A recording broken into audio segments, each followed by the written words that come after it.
Welcome to my channel. I don't carry under another 20 G's come again. I come, guys. I won't come on. So my people, you know say we still there on Mohbad issue. We still there. We still dey tackle am.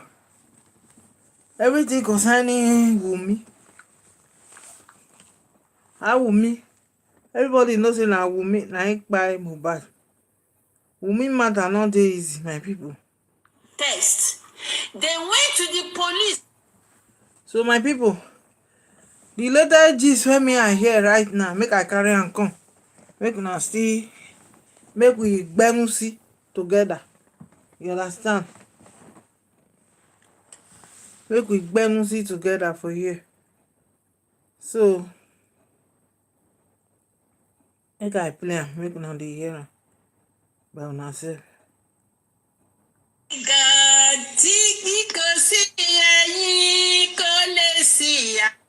They devised another means by which they will block, or by which they will manipulate Mohbad's death. Do you understand? Okay, now níbo mo ti gan pa síbẹ̀ yẹn, mo ti síbẹ̀ yẹn, kò lè ṣe anything. Do you understand? So immediately they have plan B. They quickly devise another means. That was why they involved Oni Theater. They involved Oni Theater because they know that the skill of theater, bikini and real. Yabo Ojo knows it. Okay? So now when they did that and it was not successful, they quickly devised another means. So that was why they came about it. They started lying. You see, there was no time for them to perfect that lies. There's no time for them. They were short of time for them to memorize properly and to perfect the lies. This one we say this one, that one we say this one. Spending we say that I saw him. He even came to play table tennis because we were playing table tennis. How will you be playing table tennis in the night? In the night, how? He even came to where we were playing table tennis, and he was even carrying a knapsack on his back, a bag as if he was going to school, like a schoolboy. He dressed somehow, and Kinikon. Another person still said, when he was coming down from the stairs, he showed me his hand that, Kinikon, look at my hand. Kinikon. Ìyá yọ ní sẹ ìyá yọ ẹkùjọ mẹ́ta ṣé kò sí ẹ pẹ̀lẹ́. Do you understand? Olórí burúkú làwọn pípù yìí. Ìdí yìí ti wà ń ta. Your nyash is already outside. You cannot cover it. Your pekus is outside already. Your nyash is outside. You can't cover it. Koshe cover. Okay? If the government refuse to give Mohbad justice, everybody know that the government is covering Wummi because of Liam. Simple as that. As simple as that. Okay? So don't think that we have won. Wummi is innocent. At the end of the day, Wummi is innocent. Who told you? Everybody knows that Wummi kpai Mohbad. Everybody knows that Wummi kpai Mohbad. With the way the government are doing, they know that they are covering Wummi just because of that Liam. Not even because of Wummi. Because when the ships are down, you are on your own.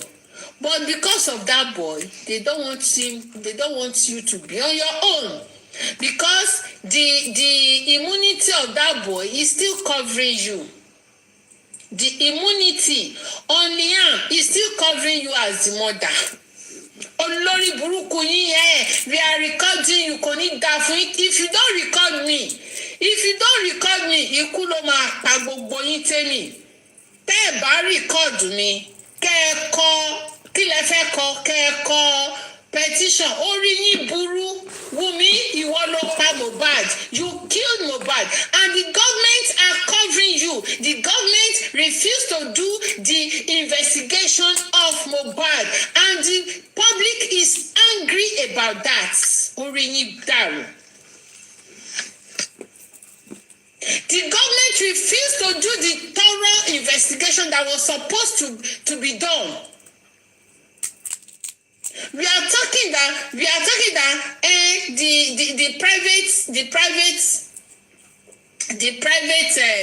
the private toxicology that was done by Eniyoshoro and the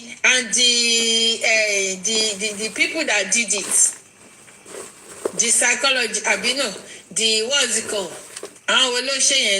The whoever to say. Understand àwọn tó ṣe get so the pathologist the pathologist that did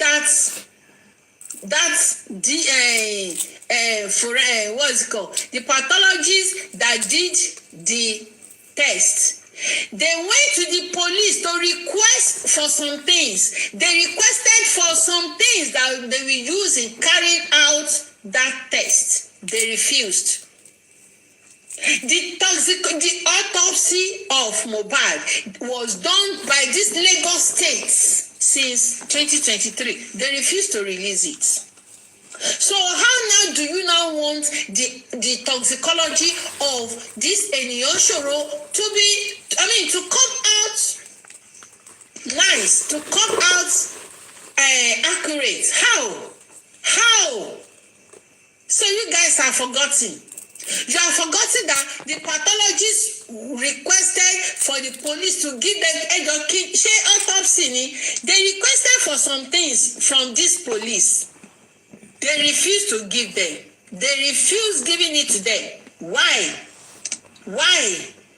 And you guys are crying around that Baba Mohbad did the toxicology. Was it Baba Mohbad that did it? Was it Baba Mohbad? Shori yóò pè ní. Was it Baba Mohbad? Ìwọ Lagata olórí burúkú. Lagata ọmọ ẹran. Ó tún ti side Davido. Ó tún ti side Kubana. Ó tún ti side wọn. Olórí burúkú. They will shall be seeing you in everywhere. Tẹ́pọ̀ bá ti wà kọ́. Tó bá ti tí conspiracy bá ti wà. You will be found there every time. Orúkọ ẹ kò sí nínú ìwé ìyèrí. Your name is always in the black book. Why tó fi ya ọmọ burúkú ọmọ pàpà ńlá gí? Ó tún ti ṣáìdì Kubana, ó ti ṣáìdì Davido, ó ti ṣáìdì gbogbo wọn Dre nǹkan kan. Ó ga o.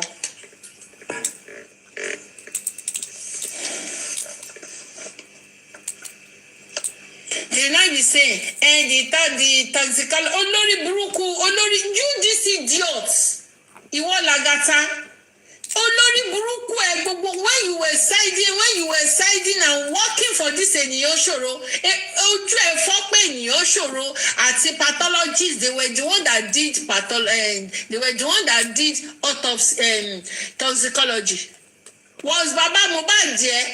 Was it Baba Mohbad that two pathologists or two scientists or àwọn wo ni kí lorúkọ ẹ̀? Olúkáyọ̀dé tó tún rìn débi báyìí náà. Olúkáyọ̀dé ṣó wà ń bí gbà tí ṣó tẹ̀mẹ́ tó ń jẹ́ Eniyoshoro. Olúkáyọ̀dé right there tàbí who is Eniyoshoro? Who is ènìyàn ṣòro? Olúkáyọ̀dé, comment. Who is ènìyàn ṣòro? Write it there tó bá mọ̀. He doesn't know who is ènìyàn ṣòro. Comment tó jẹ́ ènìyàn ṣòro. But Olúkáyọ̀dé will open his mouth and say the toxicology Aloba did. The toxicology Joseph Aloba did. Ṣé Joseph Aloba ló ṣe toxicology? Ó máa la inú ẹ̀ ní he will open his mouth Comment it there, Olúkáyọ̀dé. Comment who is ènìyàn ṣòro. He doesn't know now. He was not available there. He was not around. He wasn't around. He just came at the middle of the kini. That everything is about to close. He just came. Ó máa pariwo ni. A máa pariwo ni bí adófúrò. Ó máa pariwo ni. Ó máa pariwo bí ẹni tó ń ti ìgbálẹ̀ sórí okó ẹ̀ ni. Máa pariwo. Comment it there. Who is ènìyàn ṣòro? He doesn't know. He will be talking as if it was Baba Mohbad that did that toxicology. None of them will mention ènìyàn ṣòro. None of them will mention the pathologist. None of them will see that the pathologist went to the police to request for the autopsy that they did. None of them. None of them. None of them will say it. Olúkáyọ̀dé will never say because he doesn't know. Kò mọ̀, ó kò máa sọ̀rọ̀ ni. Ó kò máa sọ̀rọ̀ ni. Ó máa sọ̀rọ̀ ni. Ó máa sọ̀rọ̀ ni. He doesn't know. Yeah, thank you, Mama T. Syringes. God bless you. Let me clap for you. I've forgotten. Let me clap.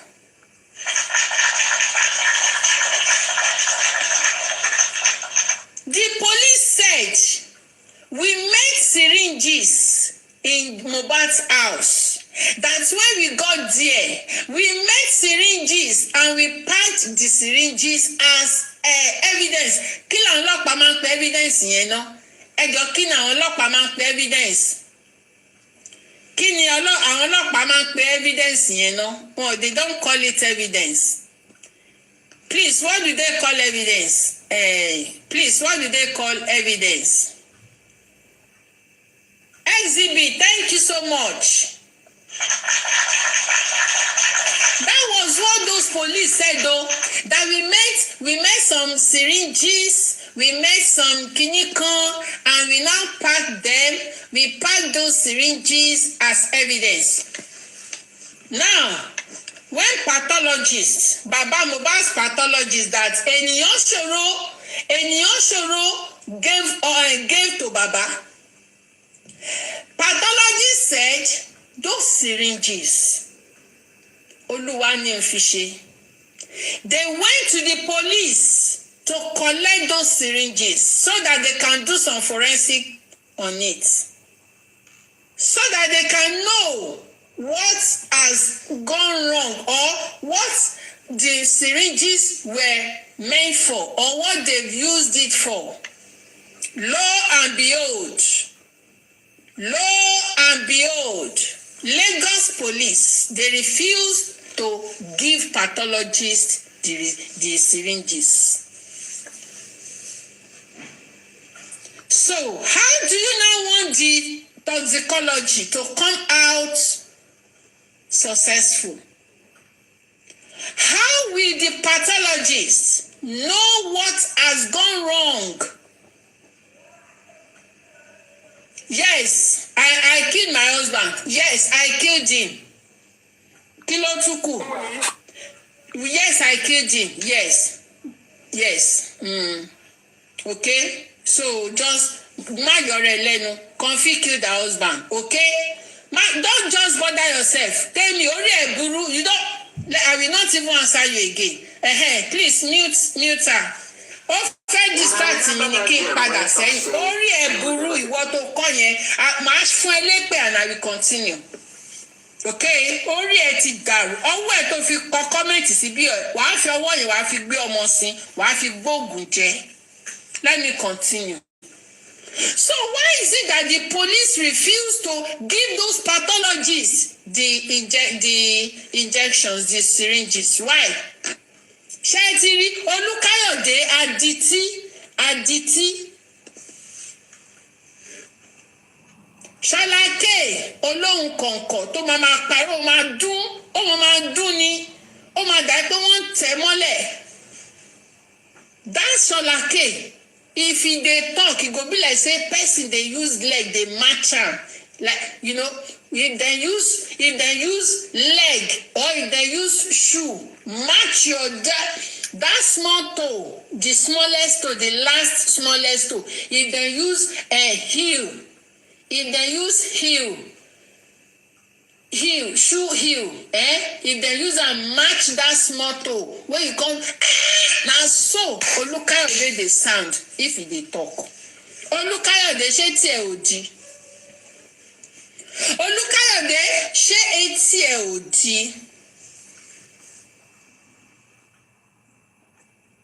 Baba Mohbad toxicology, the one Eniyoṣoro did, it did not come successful. Why? Because the pathologist demanded for the syringes that the police said they have with them. The syringes that the police said they met in Mohbad's house, that Wummi has used on Mohbad. Pathologists demanded for it. Police rejected the demand. Police turned the demand down. They refused to give it to the pathologist. So what will the pathologist work with? Shebi they serve syringes ni. Let them go and run forensic on those syringes. But Lagos police refused. This olórí burúkú bingo, this olórí burúkú bingo, Ṣọlákẹ́ now asked this afternoon, my question is, why is it that they ask Baba Mohbad to go and do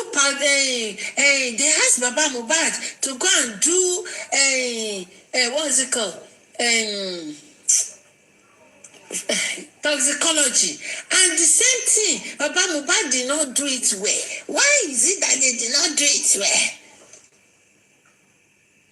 This idiot bingo now said, you not did it because all the things me have been telling them here, they don't want to take it, they don't want to shake it. I asked Baba Mohbad to open the envelope, to open the kini. Yeah, Baba Mohbad refused to open it. This idiot Ṣọlákẹ́, that is what I want to hear. That is what I want to hear. Imagine. That is what you want to hear. What do you want to hear? What do you want to hear? Just because Bingo said we are hating on him because we are doing and you idiots now say that is what I want to hear. That is what I want to hear. You see, those guys, they no get sense. They no get sense. Some of them, where they fit stand on their own, they don't come out for bingo platform. Where we say they know, say we can stand, we know what we want. We know what we want. We can, differentiate black from white. But you see all those people where they don't know if this thing are black or not white. They don't know until when that bingo tell them, say, this one are white, this one are black. When Ṣọlákẹ́ they talk, say, hey, that is what you just said now. That is what I want to hear. Hey, you said what I want to hear. Can you imagine? Can you imagine? Can you imagine? Yesterday when you was playing game, did you see all those names that I told you? All those names that gave him lion, did you see those names? Oh, you did not see those names. You did not see those names. You did not see it. Shebi, we saw what Rishi was giving. We saw what Rishi was gifting. We saw what all of them were gifting. Chioma was the one gifting lions. Chioma, Omo Igbo, is a lie. Is a fake account. That Chioma you are seeing is a fake account. Shebi, you saw what I'm saying. You saw it. It is justice for Mohbad that people are vexing. That even on this platform, they were saying, where's our money? Where's our GoFundMe? Where's our money? Shey them go come they buy lion, come they gift bingo. No now. Connect the dots. It's a fake account. It's a fake account. And wetin they do be say, he go come talk say the person wey dey play with am, he go ridicule that person. He go give that impression say, he go give that impression say na him be your king. Shey you understand? He go give the impression say na him be your lead, na him be your king. Yesterday he dey give the impression say Yomi no get that mouth where he dey say na him be king. Shey you understand? Na that impression. See all those people, where see na Chioma, and he get another fake account again where they give baby lions, and that fake account na as in na Wummi. All those people, just go check those lion. Go check. Shey you get? Go and check it. You go know say those lion no be. She won't give a lion. Golden see self. I no even see. Yes, they were two. Golden see self. I no even see in flower. I no see in flower.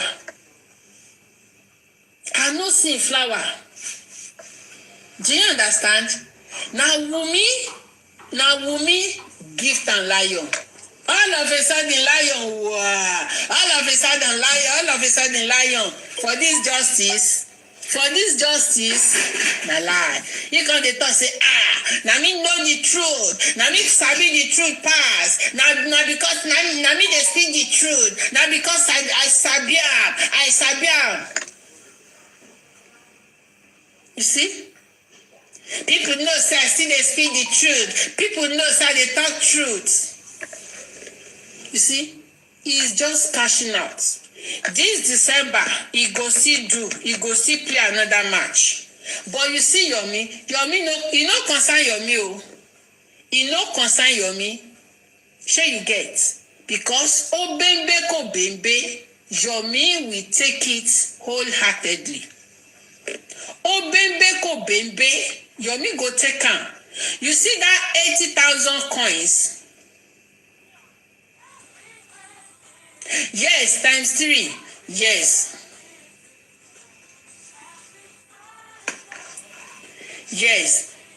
If they use am, they cash out.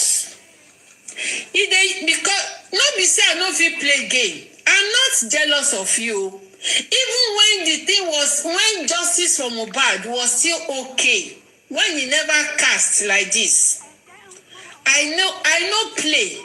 He invites me, say ma come play. Say say I get people wey go gift me, but I no just wan play. But now wey be say justice for Mohbad don cast, where everybody dey para, where people dey vex, they no even wan spend their money anyhow. Na me go come dey play game. Shey na then me go come dey play game. Who go want to say okay, I wan buy lion gift comfy for this casting period? People dey vex.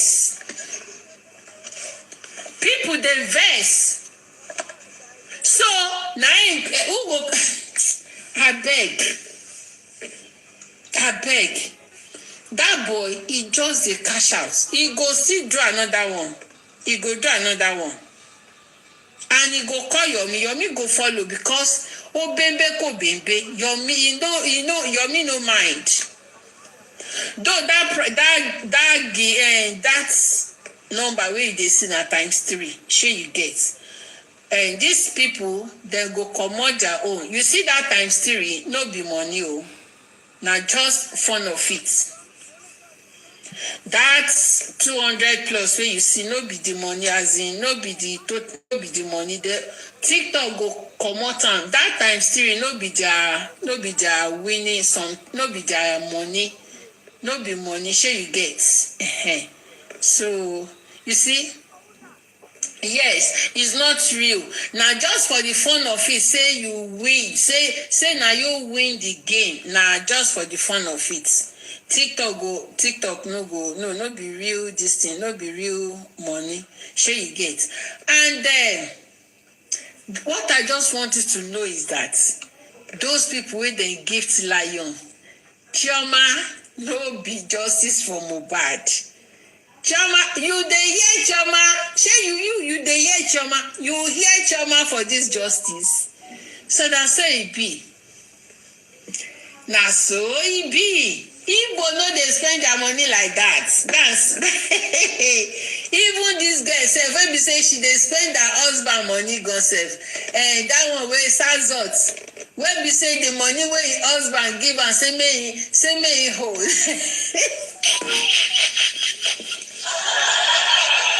Oh God. That Sazot, the money wey husband give am say hold am. Na that money she bring come yesterday, come use am do show off. She come use am do show off. Sazot blow all the money wey her husband say hold for me o. Sazot blow everything. Because him dey use am dey do who she dey pepper sef. Who she dey pepper? Among all of them wey dem dey sit down for a platform, na only that Sazot. Na him dey spray money gun because of the money wey her husband give am say make he hold am. No be juju be that. No be juju be that. Hey, na wow. Hey.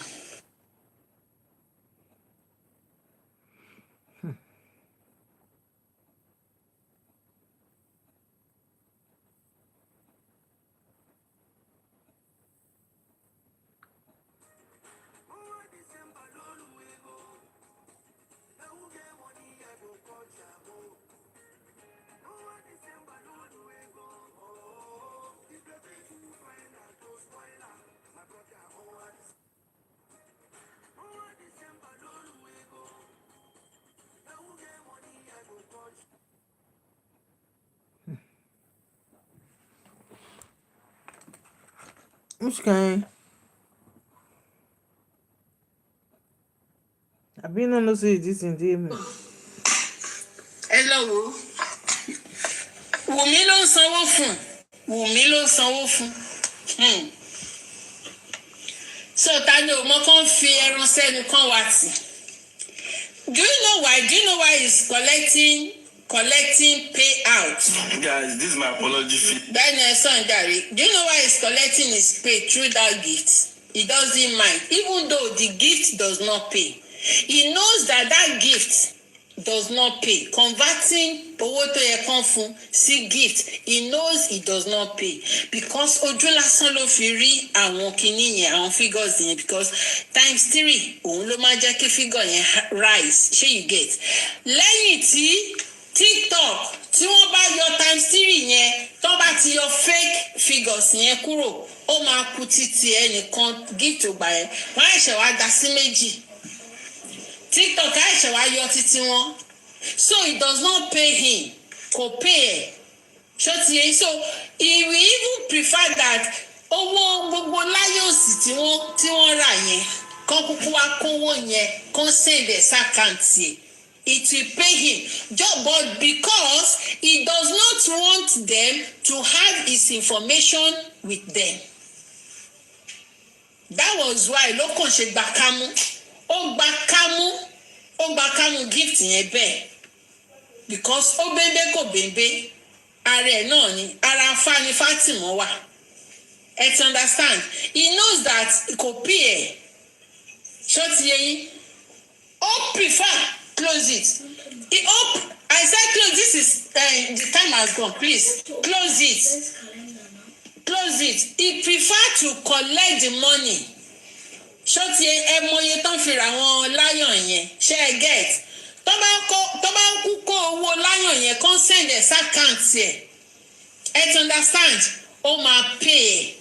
Kò ní sí pé bóyá TikTok wá yọ owó kankan náà account ẹ ti understand because TikTok máa yọ owó wọn ṣe rí 30,000 coins yẹn 15,000 péré náà máa ní TikTok máa fún yín 15,000 ní TikTok kọ̀ọ̀kan fún yín 20 ṣó ti yẹ yín 20,000 coins wọ́n á ṣẹ̀ wọ́n á yọ kíní wọn ṣé bó ti ṣe rí nìyẹn kò fẹ́ he doesn't want anybody to have his orúkọ ẹ̀ see let me tell you kí lorúkọ African TV don't mind him o his name is Ekundayo I've forgotten his surname I've forgotten his surname his real name is Ekundayo.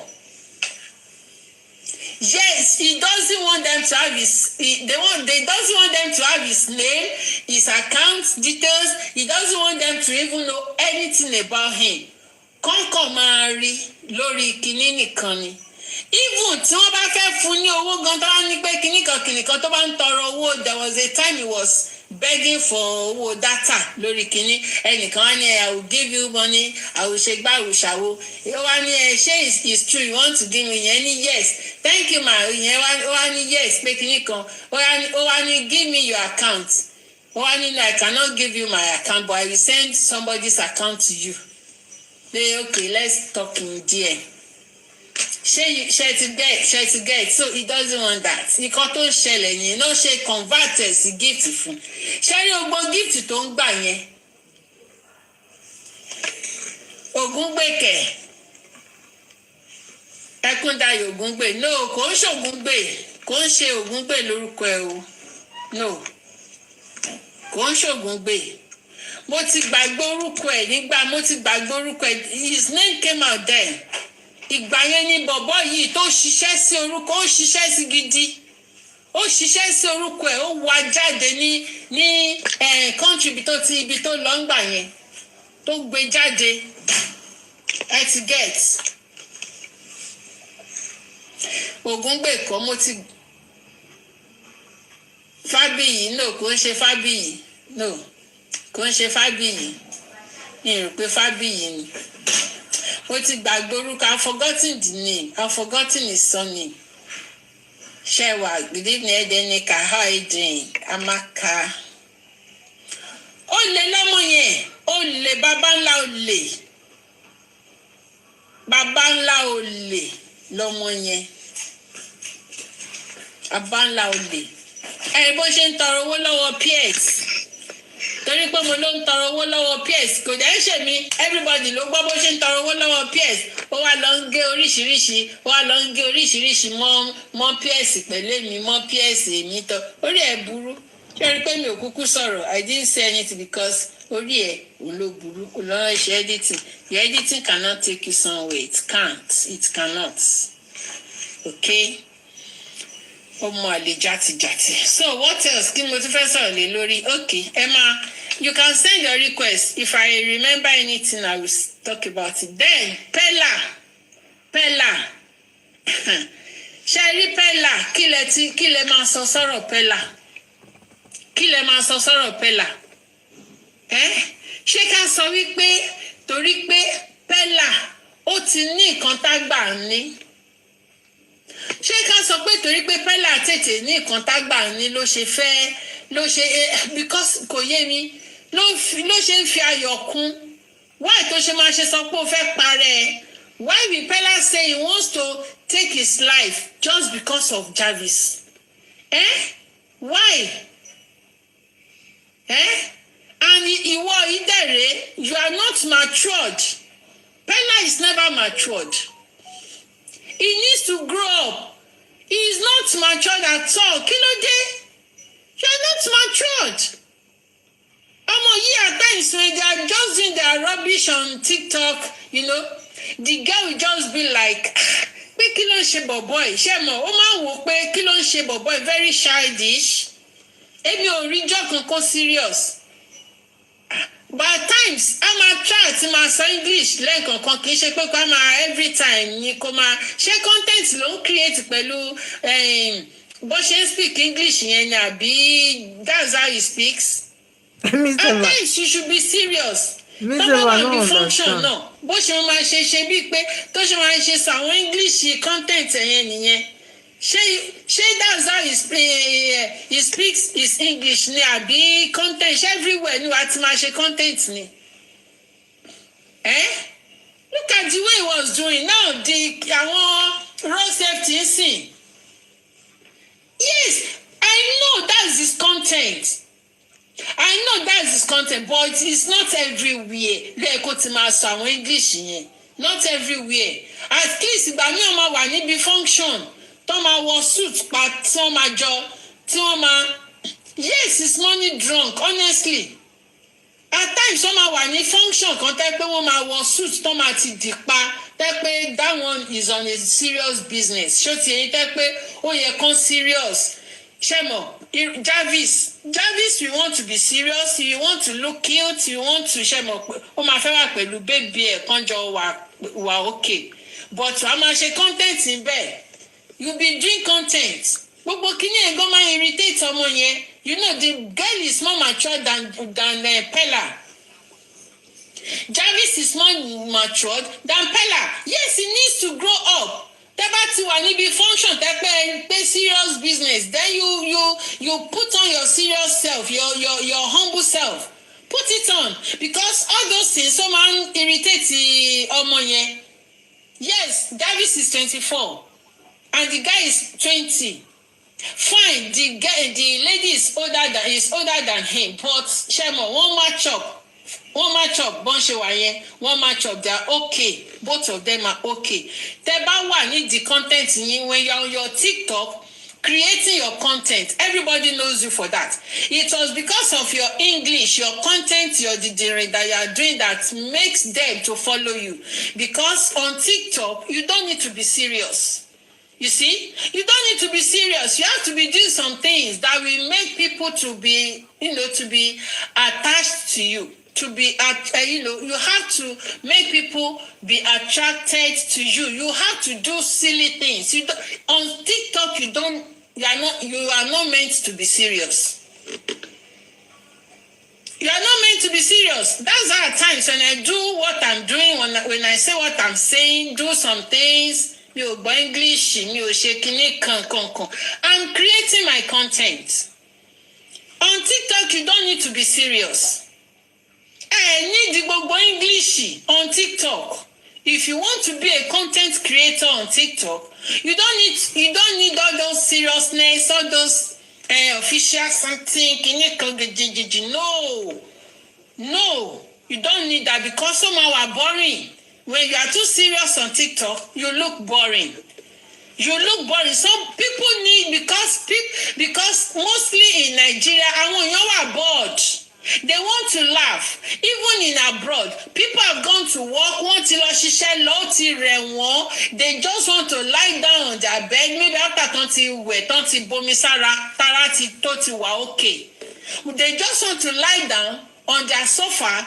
Kán dẹ̀ mú fóònù wọn dání, kán dẹ̀ wà lórí TikTok, kán dẹ̀ máa ráwọn èèyàn tó kàn ṣe one crazy thing, one nasty thing, tẹ́gbẹ́ kò tẹ̀ ní mínì, kán dẹ̀ máa rẹ́rìn pé kí ló ń ṣe lé báyìí, ṣé you understand? They just want to feel happy, kán dẹ̀ lọ sùn, you see, wọn ò ní ìdíkíní, but tẹ́ bá ti wà ní function, tẹ́ bá ti lọ sí party bẹ́yẹn tẹ́ pé you are pé ti wà ó pé kì í ṣe pé bí funny something bẹ́yẹn you don't need your content there, you don't need it, you just have to be yourself, let people know your real self pé àṣebọ̀bọ̀ yìí kìíní kan ṣe ti understand kò ń ṣe everywhere náà ni wàá ti máa ṣe kìíní, ó máa ń wà irritating sí lady yìí.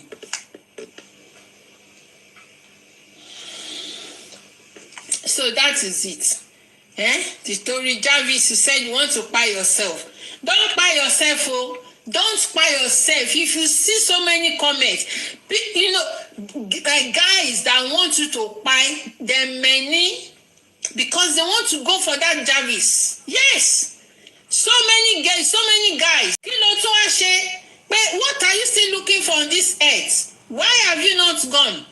What are you still looking for?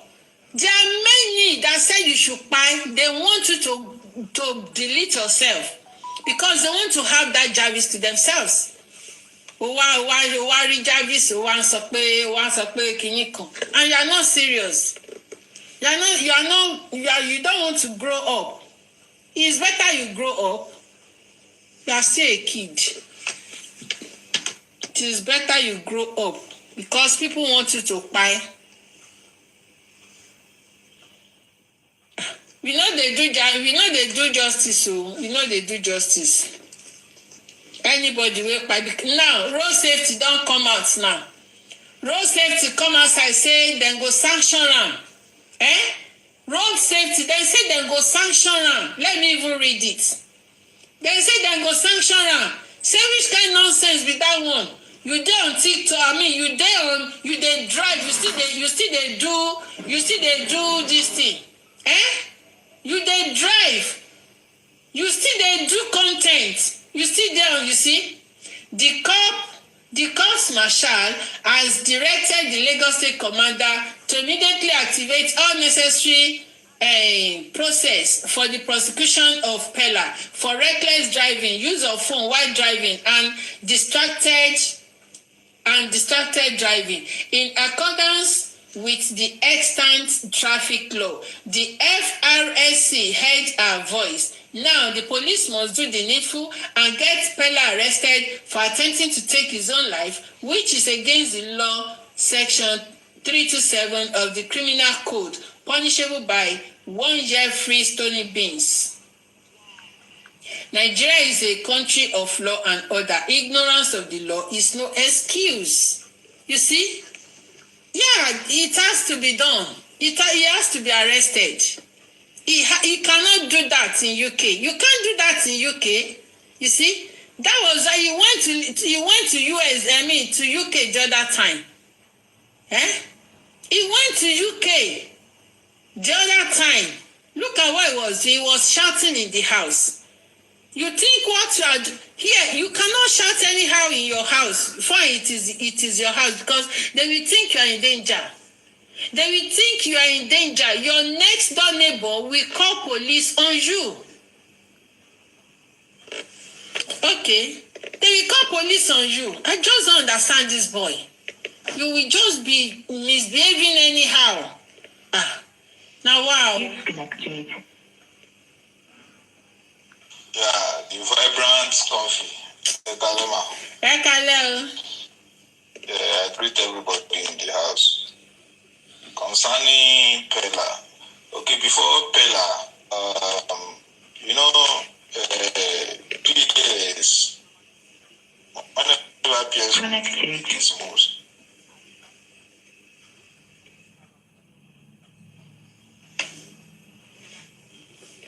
Listen to God.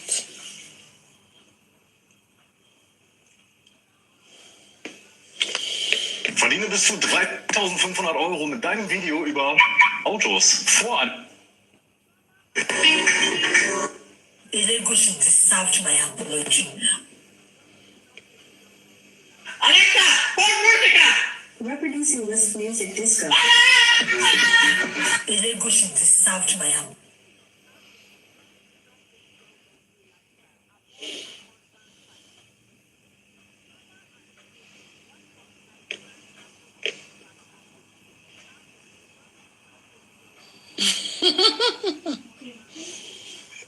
Bẹ́ẹ̀ ni o.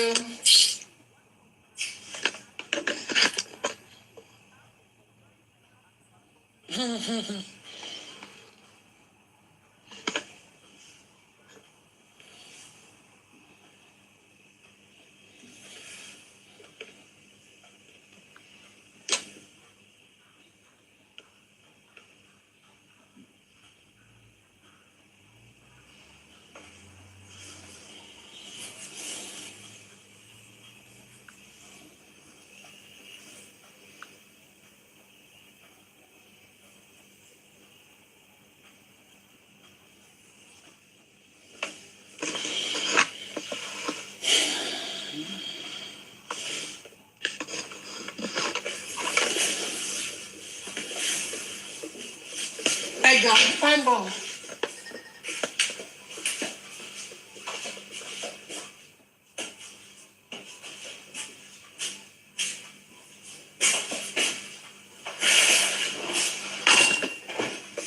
You should not your answer. Nah, it's nice. But I have to do my avatar. I feel like I'm going to do my avatar. like it's so sorry. Yeah. Oh, okay. Mommy coffee. Yes, I'm back. It was Yeah. Kini went off. okay. I think it was in 2022 or thereabout. I was in East Legon, Ghana then, close to Katako International Airport. So I was live on TikTok. Then there's this guy, maybe he's Wummi Perry or something, one tush guy like that. Javi was live. Then Javi brought up Pella. Pella was I think in his mother's bedroom. Rapper Ankara on his neck was, as he was then. And Tunde Perry, I think it's Tunde Perry or somebody, one of these popular TikTokers. So the guy was forming Yankish, speaking gonna. Why Pella was speaking like, when Funke Akindele, the way she used to speak when she's doing comedy. So Javi got attracted to Pella because Javi wanted she was growing then. Her robot's content is going viral then. So I think she wanted somebody to partner with on TikTok. So she now said the other guy, the Yankee guy, is forming Yankee that is not real. That I would prefer to go with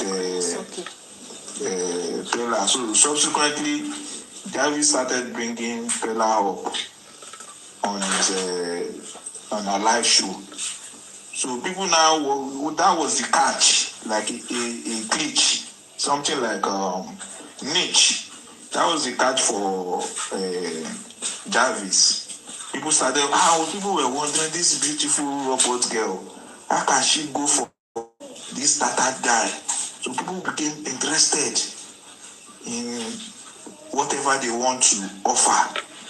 So that was the catch that attracted people to. So subsequently, Jarvis started bringing Pella up on our live shows, and Pella started growing, and before you know it, Pella became popular, have more followers than even Jarvis, that lifted him up. So what actually happened to Pella is more detailed than what Pella is trying to portray. If you look at the sequence of events of Pella in the last 8 months, you will observe that Pella is now rolling with some big boys in the entertainment industry. So, I think he must have been introduced to certain level of G level, underground strongman level that he cannot hold up to, that he cannot withstand. Moving out with all these big boys in the entertainment industry, definitely you have to, the way they did to Mohbad when he was growing up, mixing up with big boys. So you have to be part of the system. So I think that is the main pressure that is worrying Pella. Pella wants to use Jarvis as a shield, that he will be untouched. And because of the way and manner, he refused to develop, from the level Jarvis picked him up from. Innovate a new content that will match up with Jarvis content, because Jarvis content is not even more acceptable in the global market because of this AI robot display in the internet space. So Jarvis can be more acceptable in any internet, especially that we are in a robotic age. Jarvis can go to New York tomorrow, go to McDonald's tomorrow, and act like a robot that is serving the customers on the table. There are so many things Jarvis can do with a kind of content, but the immature way of doing things by Pella is now, making Jarvis to go aside the Pella. And the fact remains that Jarvis did not want people to see her as a traitor also to Pella, that would agree together in this their girlfriend and boyfriend thing, so that she won't be biased. So Jarvis is undecisive about how to use Pella. Now that Pella is growing very fast in the industry, Jarvis wants to continue to use Pella also to retain her stronghold in the TikTok and the internet market space. But she is actually planning and ready to go for that. But Pella did not want Jarvis to go.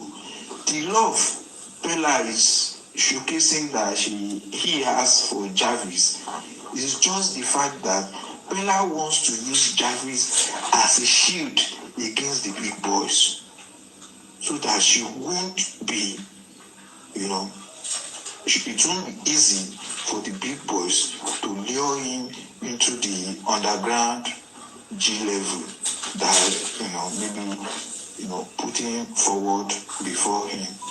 So it is more than mere shouting inside the car, knocking himself off, through this accident stuff.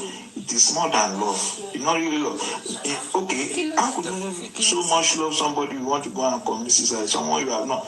Gege exposed it. Gege said that he point blankly asked Pella that you don't bench this girl before. That Pella confessed to him that he never benched Jarvis. So which kind of one enter that level? We say both of you are millionaires already. If you own life, you will make your millions even without Jarvis. You are not saying it's because of the love you have for Jarvis. That's why you want to find yourself. It's more than meet the high. The what Pella is trying to showcase to people, there is love that is making him to go the route he's going. There is more to it than that. Thank you. Thank you so much.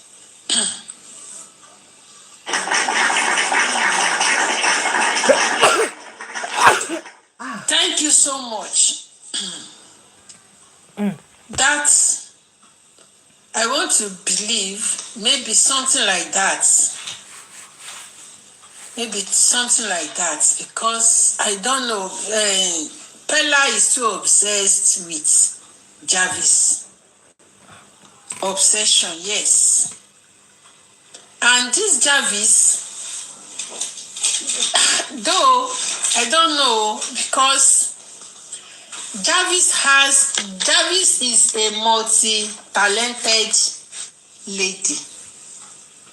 She has that talent. You are not in his shoes. Yeah, we should call it love me. This guy is entering into all these big boys' hands. Yes. Honestly. he wants to use Jarvis as a shield. You see, the more Bella get close to Jarvis, more, because none of these big boys wants to spoil their brand or their name. If anything comes up tomorrow and this priest or somebody that is a chief priest or this, that, or that, or allegedly, let me just use the word, any of these big boys that is luring him into what he did not wanted to do. So he's covering up certain things. You see, it is only when something happens that things will start to crystallize and expose them more. Jarvis, the best thing for Jarvis is just to, he served him more. Bella benefited more from this relationship than Jarvis. Because then I think Jarvis was about, the followers of Jarvis was about 300,000 something on TikTok.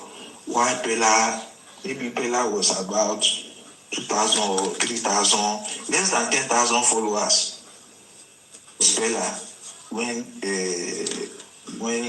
he met, because he used to do all this secondary school content and speaking like Funke Akindele content. So it was about less than 10,000 followers. Why Jarvis was famous for his for our robots kind of content. So do you know, Morenike, you don't understand On Point. What On Point is trying to do is, you know that, let me bring people first. I will explain what On Point. I will explain what On Point meant. Before you explain what On Point said, go to VDM page. VDM have been speaking to Bella, even their managers or management. It was Bella yesterday. VDM said when he saw the video, he was calling and he didn't pick it. Go to bed. And he called other people. According to what VDM said, he said it was even Bella that said he doesn't want to do it again. But Bella has more than that 10,000 followers. He said it on the show with that European lady. You see, Jarvis has been doing our own robot something before linking up with Bella. I think she is more matured than Bella. And Bella is I think is in a state of depression. And according to BTN, there are other guys, he mentioned their name, I don't know. They said they are coming up and doing better. And this Bella has got problem. I think the father, parents, they need to do more. They need to do more. They need to do more. That guy is not normal. Now the federal road safety now, they are into it now. They said they have to, the police should arrest him for those offenses they have committed. They are going. The guy is not OT. I don't understand it. The father is doing well too. According to video, he said just a show is about 4 million something. Just a show, and you know that they can do 2, 3 or show in a day. 4 million points they show. So there is something wrong. He is the one that said he doesn't want to. He broke up with Jarvis. He just want to put Jarvis into trouble. Because if anything happened to him yesterday, that's why On Point said he's using Jarvis as a shield. Let me explain that shield. It's not that Pella does not have his own audience, or both of them, they have their content, and their followers, they are following them based on their content and based on their relationship. But this shield of a thing means that because all these big boys, they've been hiring Pella, just like Mohbad. They have been hiring him.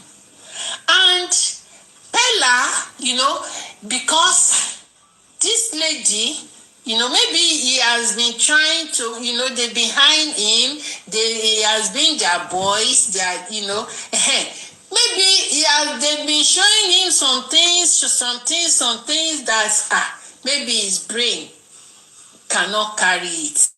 Carry him, God bless you. Yes, cannot carry it. And now he wants to now use this girl, the girlfriend, as a shield on himself. Not that Bella did not have his audience, so it is not that one, not that shit that we are talking about. But he want to hide under the umbrella of Jarvis. Because Jarvis will not allow anything. He knows that Jarvis will not allow anything to happen to him. So he want to be connected to Jarvis. Okay? And Jarvis will speak everything that is happening. She will say it out. Do you understand? So both of them, they have their audience. But it's too much for Nana. Why the fella wants to put her in trouble? This guy has been tolerating a lot for him. He should grow up. So it is him now that will give himself brain. Shall you understand? It is him that will give himself brain. Because Jarvis will not even allow anything to happen to him. Jarvis will speak out. He knows that Jarvis will speak out. Not unlike Wummi, that Wummi will keep quiet, we keep silent until Mohbad die in silence. But this one will escalate. Shall you understand? So this boy just have to grow up. He has to grow up. That is just it. He has to use wisdom. Wisdom is the principal thing. So he just have to use wisdom. So that is it. Hey, good evening, everybody. Anything? Yo, ekujo meta bole lo. Your longest time. You're too lucky.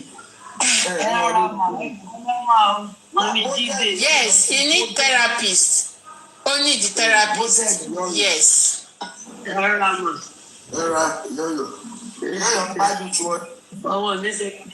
Ọmọ mi ṣe graduation ni ó jáde university. Congrats. Congratulations for our freedom. Congratulations for our freedom. Oh, congratulations for our freedom. Congratulations for our freedom. Oh, congratulations for our freedom. Ẹ tó bá lórí kíní Jésù tó bá gba permission lọ́rùn tó máa kọrin tó láwọn student nípò tí wọ́n ní bàbá iṣẹ́ àtẹ̀gbọ́n máa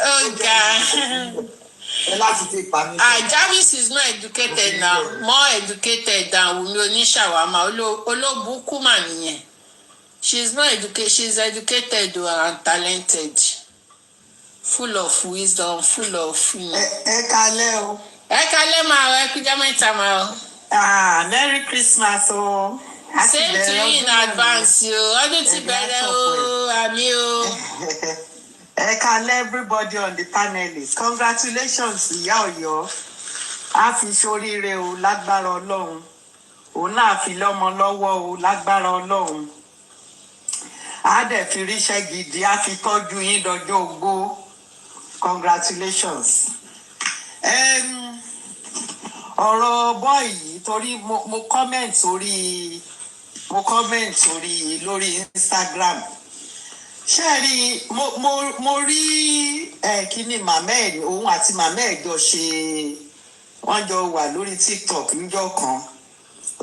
Ó dà pé òun àti gẹ́ẹ̀ yẹn jà náà ni màmá ẹ̀ wá ní má bàjá ṣó mọ̀ pẹ́sẹ̀ ẹ̀ dáa fún ẹ ṣó mọ̀ àti rí pẹ́sẹ̀ ẹ̀ dáa fún ẹ ṣé rí gbogbo that part of the world tá a ti wá.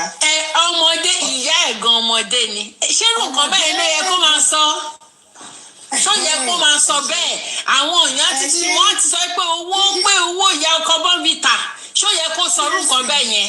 Honestly ṣe rí ijó yẹn mi tẹ̀ ń lọ sórí mi ò wo pẹ́là rí but mo mọ̀ pé àwọn èèyàn máa ń pariwo ẹ̀ pẹ́làpẹ́là mi ò wo rí because English tó kọ́kọ́ sọ ẹ̀kan ṣoṣo bíi 2-3 minutes tí mo ti rí àwọn English I don't like it ìgbà yẹn gan mo máa ń criticize girl fún kẹ́yẹ̀ pé we are just spoiling our young children's English in that part of the kini. But then, oníkálùkù ló mọ bó ṣe ń wọ̀wé. Thank you, my dad. Thank you. You know? So, boy yẹn ó ti wà tú because bó ṣe ń bẹ̀rẹ̀ náà nìyí o. Bó ṣe ń bẹ̀rẹ̀ náà nìyí o. Thank God pé wọ́n wà wọ́n àwọn èèyàn bóyá wọ́n sọ ó sọ tiẹ̀ síta o, I don't know how to say it, whereas Mohbad ń jẹ tiẹ̀ sára, you know. Èmi ò mọ ọmọ Ìgbò àfi tọmọ Ìgbò bá rí ọkùnrin mọ́ wọ́n máa ń fẹ́ra wọn ní. Bìní ni o, Bìní. Okay, Benin, okay, that's fine. But I'm not a prophet of doom. I'm not mo de fẹ́ kí tọmọ ọlọ́mọ dá, but màmá ẹ̀ kò múra sí i because gbogbo ìtọ́nba tó ń bá kiri yẹn. Èmi kọ́ sórí kíní mo ní this is arrant nonsense. Mo kọ́ sórí kíní arrant nonsense. Mo ní. Ẹjọ́ ṣé mo lè sá please can I quickly read the amendment of the lawyer to send the court. He amended. No, ẹ kò jẹ́ kí n sáré parí. All right. Torí wọ́n ti gbóúnjẹ wá fún mi mo dẹ̀ fẹ́ jẹ kó má tutù. So èmi ò rí mo kọ́ sórí kíní I think today not mo ní arrant nonsense lélẹ́yìí tán bá kiri rubbish. Ṣé wọ́n lè ṣerú ẹ̀ ní western world náà ti ní gbégbọ́ yẹn?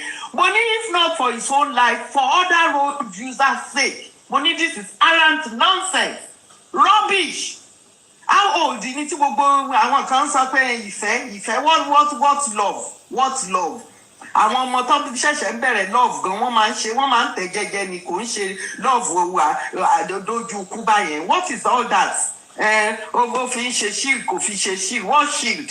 Ọlọ́run kọ́ làbò ni ìyá ò yẹ kó mọ̀ kọ́ lọ́run làbò èèyàn ni àbí bọ́n ṣe ń pariwo ìkọ́ ló dáa pé ókè o ẹ wo kò tiẹ̀ sọ̀rọ̀ lọ́rọ̀ wọn jàre jẹ́ ká gbàgbé ẹ kú iṣẹ́ jàre my darling sister go ahead.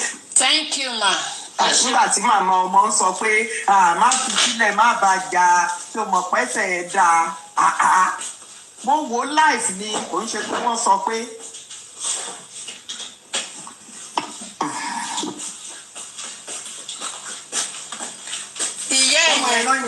ìyá ẹ̀gbọ́n ò mature now ìyá ò mature kò mature now ọmọ ọdún mélòó nìyẹn ìyá ẹ̀ mother is not mature. o gbọ́dọ̀ fi ipò ọ̀gẹ̀dẹ̀ kó fi kàn pẹ́ ẹ tó bá lóun jẹ́ sọ lọ́run sọ. nígbà fídíò ní gbogbo adigunle ẹ̀ máa fẹ́. o gbọ́dọ̀ fi ipò ọ̀gẹ̀dẹ̀ gan pẹ́ o bá ti fi ipò ọ̀gẹ̀dẹ̀ gan pẹ́.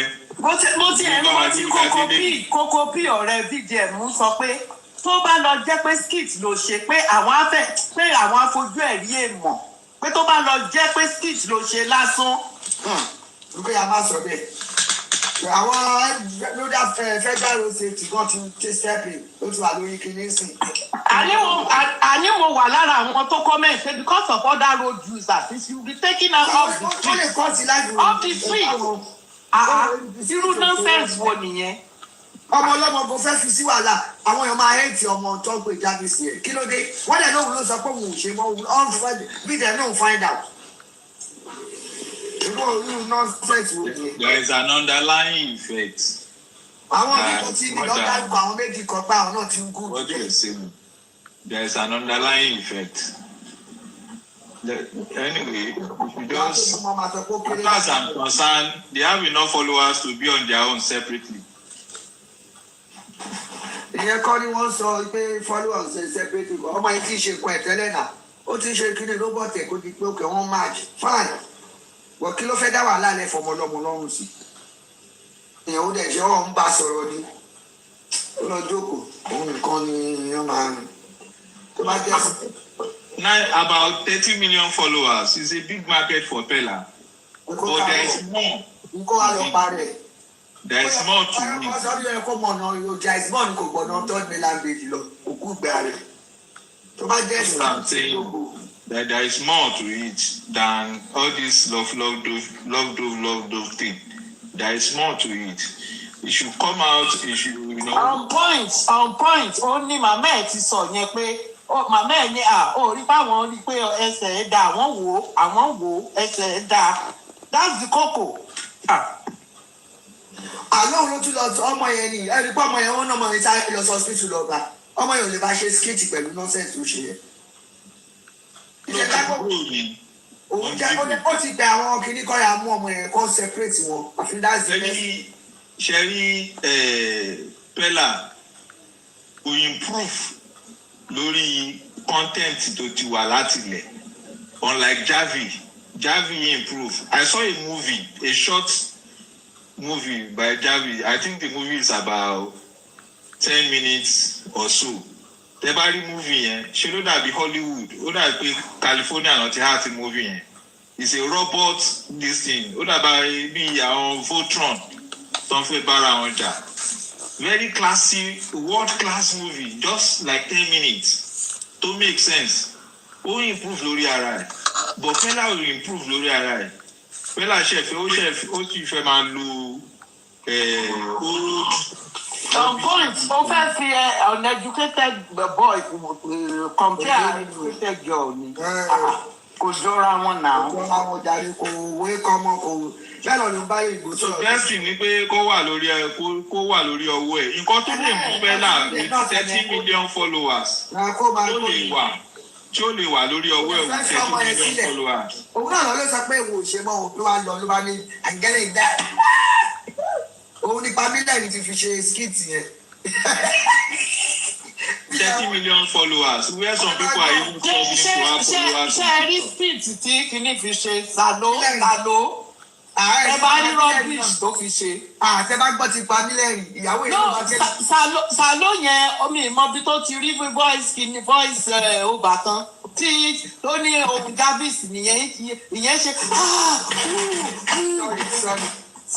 Sàló ní èèyàn kan ló ní bàṣùn ní ẹmọ bí yẹn ṣe máa ń sọ̀rọ̀ bí ara oko báyìí pé yìí sí sọ́ráyè rẹ̀ nígbà tó ṣe pé ọ̀dẹ̀ mú gbókọ̀ ṣe kíní yúrọ́ ó kàn kó ọmọ yẹn ti yọ ó kàn ọ girl yẹn that innocent girl. nípa mílíọ̀nù ní kẹlẹ́ ọ̀hún ìyàwó yẹn bá gánà mọ̀tò bàbá òun ló sọ yẹn ló bá ń ní ṣe voice Fela ìyàwó bá bọ́ ta ó bẹ̀ ṣẹ́rí ìgbà tí ìyàwó àná òun bá gbé ẹ̀rìn ló bá wọlé padà ló bá bá pamílẹ̀rìn tó ti ń jẹ ẹ̀bá tó fi pọn bọ́ wọ́n fi ṣe skit sí i ó stupid. ok ẹ jẹ́ kí n sáré ka kíní yẹn ẹ jẹ́ kí n sáré ka amendment tí Ògúngbé and Ògúngbè to send to update fún George. Mbọ. So ẹ jọ̀ọ́ ẹ máa bá mi mo máa kákọ́ ka number 1 ẹ máa bá mi analyze number 1 yẹn ṣó ti yé yín ẹ máa bá mi translate ẹ máa bá mi analyze English yẹn dáadáa bó bá ti ṣe yé yín sí.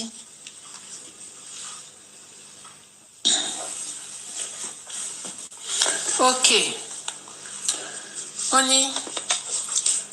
behalf of the Aloba family, we respectfully acknowledge the receipt of the update regarding the DNA procedure for the paternity verification of Master Liam. We appreciate the efforts of the courts and your office in seeking to ensure transparency and fairness in this matter. However, we wish to formally communicate the position of the family of the Aloba family as follows. Number 1. Number 1, rejection of the option presented. Number 1, rejection of the option presented. That means your judgment in the court. The family of Aloba rejected it. So let me read what is under the rejection of the option presented. ẹ jọ̀ọ́ má bá mi comment so that màá lè mọ̀ pé ẹ ṣì ń gbọ́ mi because network yìí ó ti lè lọ kí n má mọ̀ kí n máa sọ̀rọ̀ sínú afẹ́fẹ́ lásán. Ẹ jọ̀ọ́ ṣé ń gbọ́ mi? Okay. Yes. Okay, number one, rejection of the option presented. Okay, let me read what is under it. The Aloba family is not pleased with the current option proposed. Full stop. After careful consideration, the family cannot accept any procedure that substitutes the biological sample of the late Ilerioluwa Aloba Mohbad with that of any other relative, including an aunt, uncle, sibling, parent, or extended family member. Please, number one, ṣé lè sáré bá mi analyze ibẹ̀ yẹn, or ṣé kí n tún kà lẹ́ẹ̀kan sí? Because we want us to understand. Because àwọn ṣe rò pé àwọn lọ́ọ̀yà òyìnbó wọn lè wà bákan wọn lọ ṣe pé wọn dẹ páńpẹ́ sílẹ̀ ni. Okay, I should clap first, okay? Because somebody must be very careful. Somebody must be very careful with lawyer English. Whose statement? Lawyer Ogungbe wrote this to the judge. Pé àwọn Aloba wọn làwọn ò fẹ́.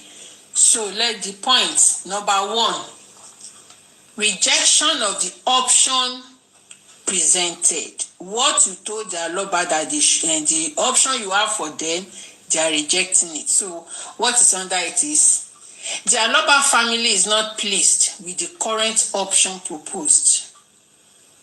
After careful consideration, the family cannot accept any procedure that substitutes the biological sample of the late Ilerioluwa Aloba Mohbad with that of any other relative, including an uncle, aunt, sibling, parent, or extended family member.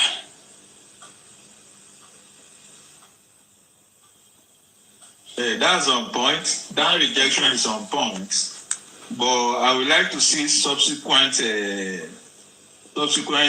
letters concerning this, because this particular rejection is on point because he invalidated and rubbished the DNA results in Wummi's hand. Wummi confessed before the judge that they have done, she has a DNA done by her. So that has thrown Wummi's, DNA result the ocean.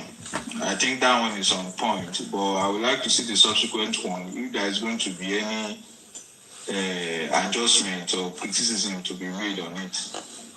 On point, but court will court results away. I don't think so. Let's get on and go now. But this is interactive more section. Only it's like you got down to ṣe tati mo pé wọ́n ti ṣe láti gbọ́ ya pẹ̀lú ya Mohbad àti tí àwọn WhatsApp kìíní sọ. So ó ti bà tọwọ́ wọn jẹ́ pé so nǹkan tí nǹkan tó ń try àti sọ nìyẹn. But then kò sí kàn tó máa gbà yẹn lọ́wọ́ wọn tẹ́lẹ̀. So àwọn tó fẹ́ fi ríìgì tó fẹ́ fi gbé wá ní àlùmọ̀kọ́rọ́ ìṣó ti but ṣe mọ̀ pé anyway ṣá àwọn kíní ẹyin DNA tó fẹ́ ṣe tán máa gbé lọ bí tá a mọ̀ tán máa mú kíní wọn wá tó máa gba sample ṣé wọn ti ṣàlùmọ̀kọ́rọ́ yẹn náà ni. Okay, let me continue reading. But so people are saying under the comment section that instead of this adjustment letter, why not appeal direct? Why not appeal direct? Nǹkan tá a sọ lórí platform That's the way to go. Dàbí Tazan yẹn pé gbogbo eléyàlú sitting down together sọ pé kíní sọ pé tó no just appeal that judgment straight. Yeah. And I saw one thing here where they said the family cannot accept that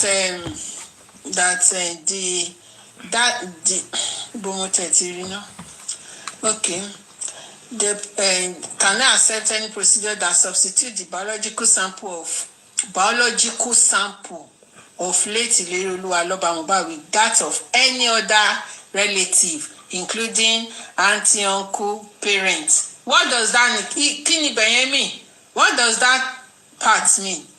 After careful consideration, the family cannot accept any procedure that substitute the biological sample of late Ileri Oluwa with that of parents. What does that mean? Grandma, no regret. Court that you believe in. No court will take that kind of test. Kò sí court tó máa gbà lọ́wọ́ ẹ̀. No, mommy, nǹkan tá à ń kọ́ fíbèrè. Nǹkan tó ń kọ́ I don't say it's no grandma no regret. Síbẹ̀ yẹn lèmi ń sọ̀rọ̀ pa. Okay, àti kọfí nǹkan tó ń sọ nílẹ̀ pé wọn ò nílò anybody àti nílò anybody either a family, brother, sister, mommy, daddy, they are going to use his own. Only kò lè wà substitute for anything, but they are going to use Mohbad gangan.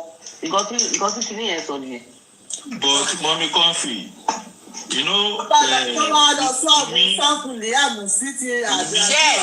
yẹn gangan mo ti ní problem. Ibẹ̀ yẹn gangan. Nǹkan tó fẹ́ ṣe nìyẹn kọ́ lọ sáàbù ìyá àti àdúrà.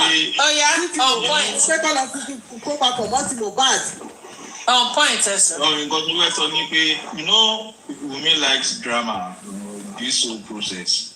So that parent, let me factor in that the mention of other siblings and others to help with those ones.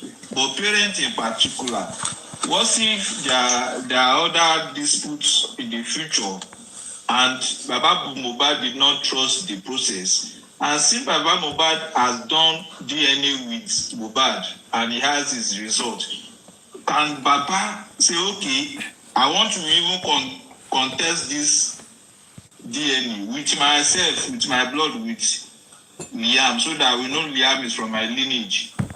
I don't know if they will not accept that. Family that is what I'm having problem with. Ibẹ̀ yẹn ó tún ti rubbish kìíní ìsìn. Ó ti rubbish nǹkan tó ṣe ìsìn. Ẹ máa note it down. Ó ti rubbish nǹkan tí wọ́n ṣe yẹn sìn. So this thing, yeah, it's because I'm talking, but you are on. Ẹ jẹ́ kí n mute yín. So what I'm saying here is, Sherry, that statement, ó ti rubbish. Yí pé kí bàbá Mohbad pé kán lo bàbá Mohbad, because the transparent DNA that the critical thinkers are clamoring for wípé kí wọ́n ṣe pé kán lo bàbá Mohbad, that means they don't want to do it. The lawyer Ogungbe does not want that to happen. He doesn't want it to happen because we're not supposed to have included the parents. Why parents? Why tó ṣe fi parents sí? Why? Ṣé kò ń ṣàwọn ló bí ọmọ wọn ni? Why do you have to have the parents? Fine, the uncle, auntie, brother, sister, everybody. That one is kó wọn sẹ́gbẹ̀ẹ́ kan. It has no. Ṣé mọ̀ pé wọ́n ní Ìyábọ̀ Òjó ni wọ́n lo kíní màmá Mohbad. We are talking about paternity, not maternity. Maternity ni Ìyábọ̀ Òjó ṣe. Ìyẹn ni mo ṣe ní kò sí court tó máa gbà yẹn, kò sí court náà. So we are talking now. This lawyer now, you are not to hide the parents. You are not to hide the parents. Why are you blocking Baba Mohbad? Why blocking him? Why did you include the parents? Ẹ ti rí reason tí mo ṣe ní pé ká máa sọ kínní ìlẹ́yọ̀ kọ̀ọ̀kan so that ká lè yànnà náà, because ojú mi ti ń rí ibì kan but English yẹn wọ́n fẹ́ fi tú mi jẹ ṣó ti yé yín òun ni mo ṣe ní pé ẹ bá mi wá sọ bí ṣé ti rí bẹ́ẹ̀ yẹn ó ti lọ hard bàbá ó ti lé bàbá kúrò bẹ́ẹ̀ ó ti stylishly yọ bàbá kúrò pé ibi tẹ́ fojú sí yẹn kò sáyè ó yá we are still going to do that kíní yẹn nǹkan tí gọ́ọ̀mẹ̀ntì sọ gangan ni wọ́n fẹ́ ṣe òun gangan lògúngbè fẹ́ kàn ṣe ṣé ti rí kọ́níkọ́ní ògúngbè style ṣé láwọn lọ́ọ̀yà ìjà wicked ìjà evil ṣó ti yé yín ṣe rí simple English ni o but ó rọra ó mọ bó ṣe lé bàbá dànù pé bàbá option tẹ mú wá yẹn náà ẹ lè ṣe sá ẹ lè ṣe ṣó ti yé yín bẹ́ẹ̀ yẹn ó sì pàpà make sure wípé nǹkan tí kóòtù sọ yẹn Mohbad gangan òun lè máa lò fine Mohbad ló yẹ kán lò on a good day Mohbad ló yẹ kán lò but in this case if the court should go ahead and go and take samples of Mohbad ọwọ́ máa pàrọwọ́ they will swap it wọ́n máa fi ti bàbá Liam gangan òun náà máa lò òun náà máa change ẹ̀ sí so why are you still sọ pé kí wọ́n ṣe kí wọ́n lọ ṣe kínní why on a good day but you guys are not transparent you are not honest and truthful so we are doubting you guys ẹ̀yin government we are doubting you so we cannot believe anything you bring to the table we can't. That's a compromise now. Baba Mohbad yẹ kán lò because Baba Mohbad is the biological father of his son we are supposed to use Mohbad. But you guys, you are so foolish and stupid and self-centered to the extent that you guys want to steal. You are guiding that boy. You are guiding Liam. You are protecting Liam. Emma swap Mohbad specimen. That is what you want to do. Nothing else. On a good day, Mohbad lè kálò.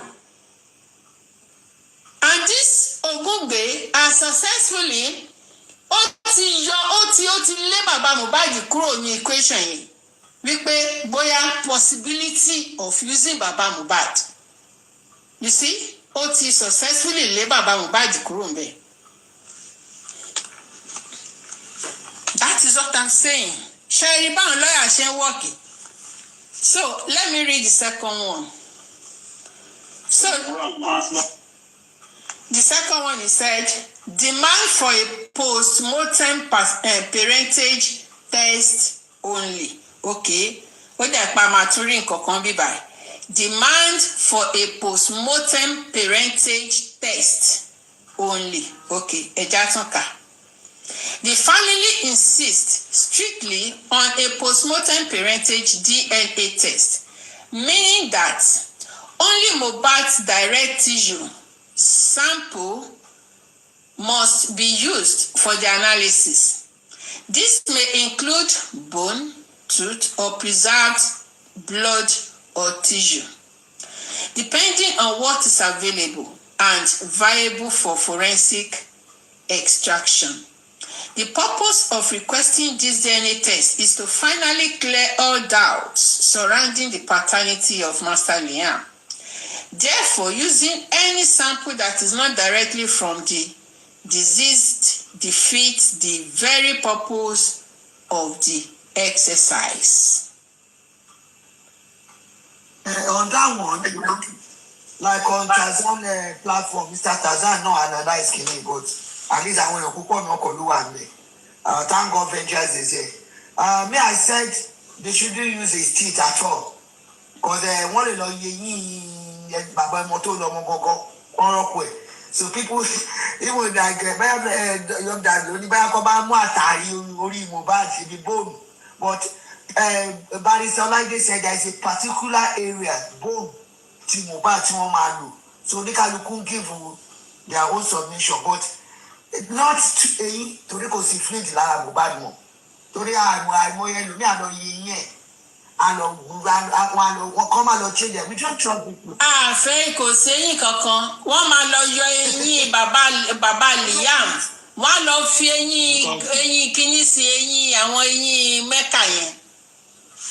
Wummi Comfy, sharing the word only and that phrase not directly still align with the initial sentence. No parents. If you look at the construction of the sentence, you will realize that the emphasis is just only on Mohbad, not giving opportunity if there is going to be any dispute in the future for Baba Mohbad to come in. So when you underline the word only and not directly, you see aligning. Let me read it again. The family insists strictly on a post-mortem parentage DNA test, meaning that only Mohbad's direct tissue sample must be used for the analysis. Only Mohbad's direct tissue sample must be used for the analysis. This may include bone, tooth, or preserved blood tissue,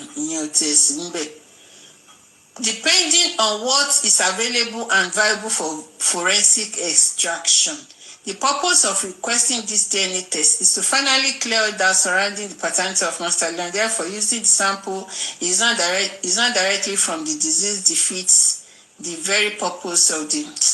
So the first paragraph, only the bone of contention that buttress the first point that says the family cannot that says that Baba the parents should be excluded or whatever. 1 and 2 is still telling us that Baba Mohbad in the future cannot carry out a journey with Liam. Nǹkan tí Ògúngbè sọ nìyẹn. So number 3 concerns over possible inconclusive results. We also wish to draw attention to the voice notes earlier shared, where it was clearly stated that the test done using relatives such as an uncle, sister, grandfather, grandmother, or siblings may return inconclusive. This reaffirms the family's insistence that only Mohbad's own biological tissue should be used to guarantee scientific accuracy and eliminate ambiguity. So,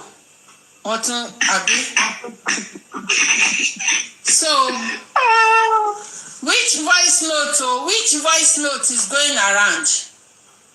Which voice note is going around? Wummi Comfy. Yes. You could see that even the third statement is even backing up the second statement. The first statement. Yes. The word grandfather. Yes, grandfather, grandmother is just proving telling different people, words. Yes, is trying to buttress his point. Baba Mohbad must not be used. These are the reasons. The reason why he is saying that Baba Mohbad, grandparents, grandfather, grandmother should not be used. Only number 3 to consider. Only number 3 to consider. He's saying the same thing.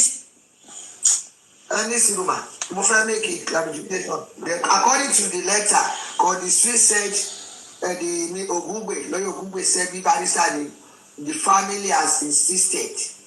And it's not the family, it's what the government, and I don't know their own business to dictate the terms of the DNA. So therefore, we have to be careful. Ogungbe, we are being careful. It is the family, that is what they insisted. It is not. You are still dancing to the tune of the Lagos state government or whatever. It's not good enough. This has been compromised already. We are not stupid. We are not fools. And continue. Number 4, requirement for tissue-based DNA testing abroad.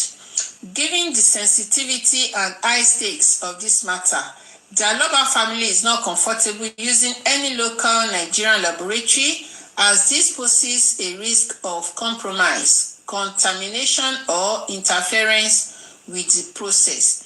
The family therefore requests the DNA analysis be conducted only in a reputable and internationally accredited laboratory in the US or the UK, where forensic DNA testing, including tissue-based post-mortem parentage analysis, is routinely and reliably performed. Okay. Monitoring and chain of custody. To guarantee the integrity of the entire process, the Aloba family also requests that the collection of Ejawake from Bibai, the collection of Mohbad's tissue sample, bone or blood, be carried out transparently. The family be allowed to observe or have independent representation present during sample collection. A strict chain of custody be documented from the point of collection until sample reaches the overseas DNA center. The family be allowed to track the movement of the sample to ensure that no substitution, contamination, or tampering occurs. This is essential to maintain public confidence and prevent future disputes regarding the credibility of the results. Conclusion. We kindly request that the court take note of the above and approve the DNA testing method that aligns with these requirements. The Aloba family remains committed and cooperating fully with the court. Ṣé bàbá Mohbad ló sọ fún ẹ pé àwọn Lagos State government, àwọn ló dictate things.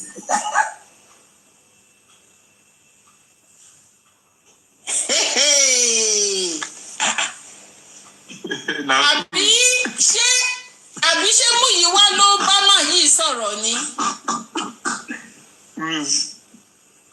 Ṣé Múyìwá ló bá máa yí Ògúngbè yìí? Ṣé Múyìwá ló ń sọ fún pé nǹkan tí bàbá Mohbad sọ fún rẹ̀? Àbí bàbá Mohbad ló sọ pé I'm fully ẹ̀jẹ̀ tún kabẹ̀ yẹn ná? We kindly request that the court take note of the above and approve the DNA testing method that aligns with these requirements. The Aloba family remains committed to cooperating fully with the courts.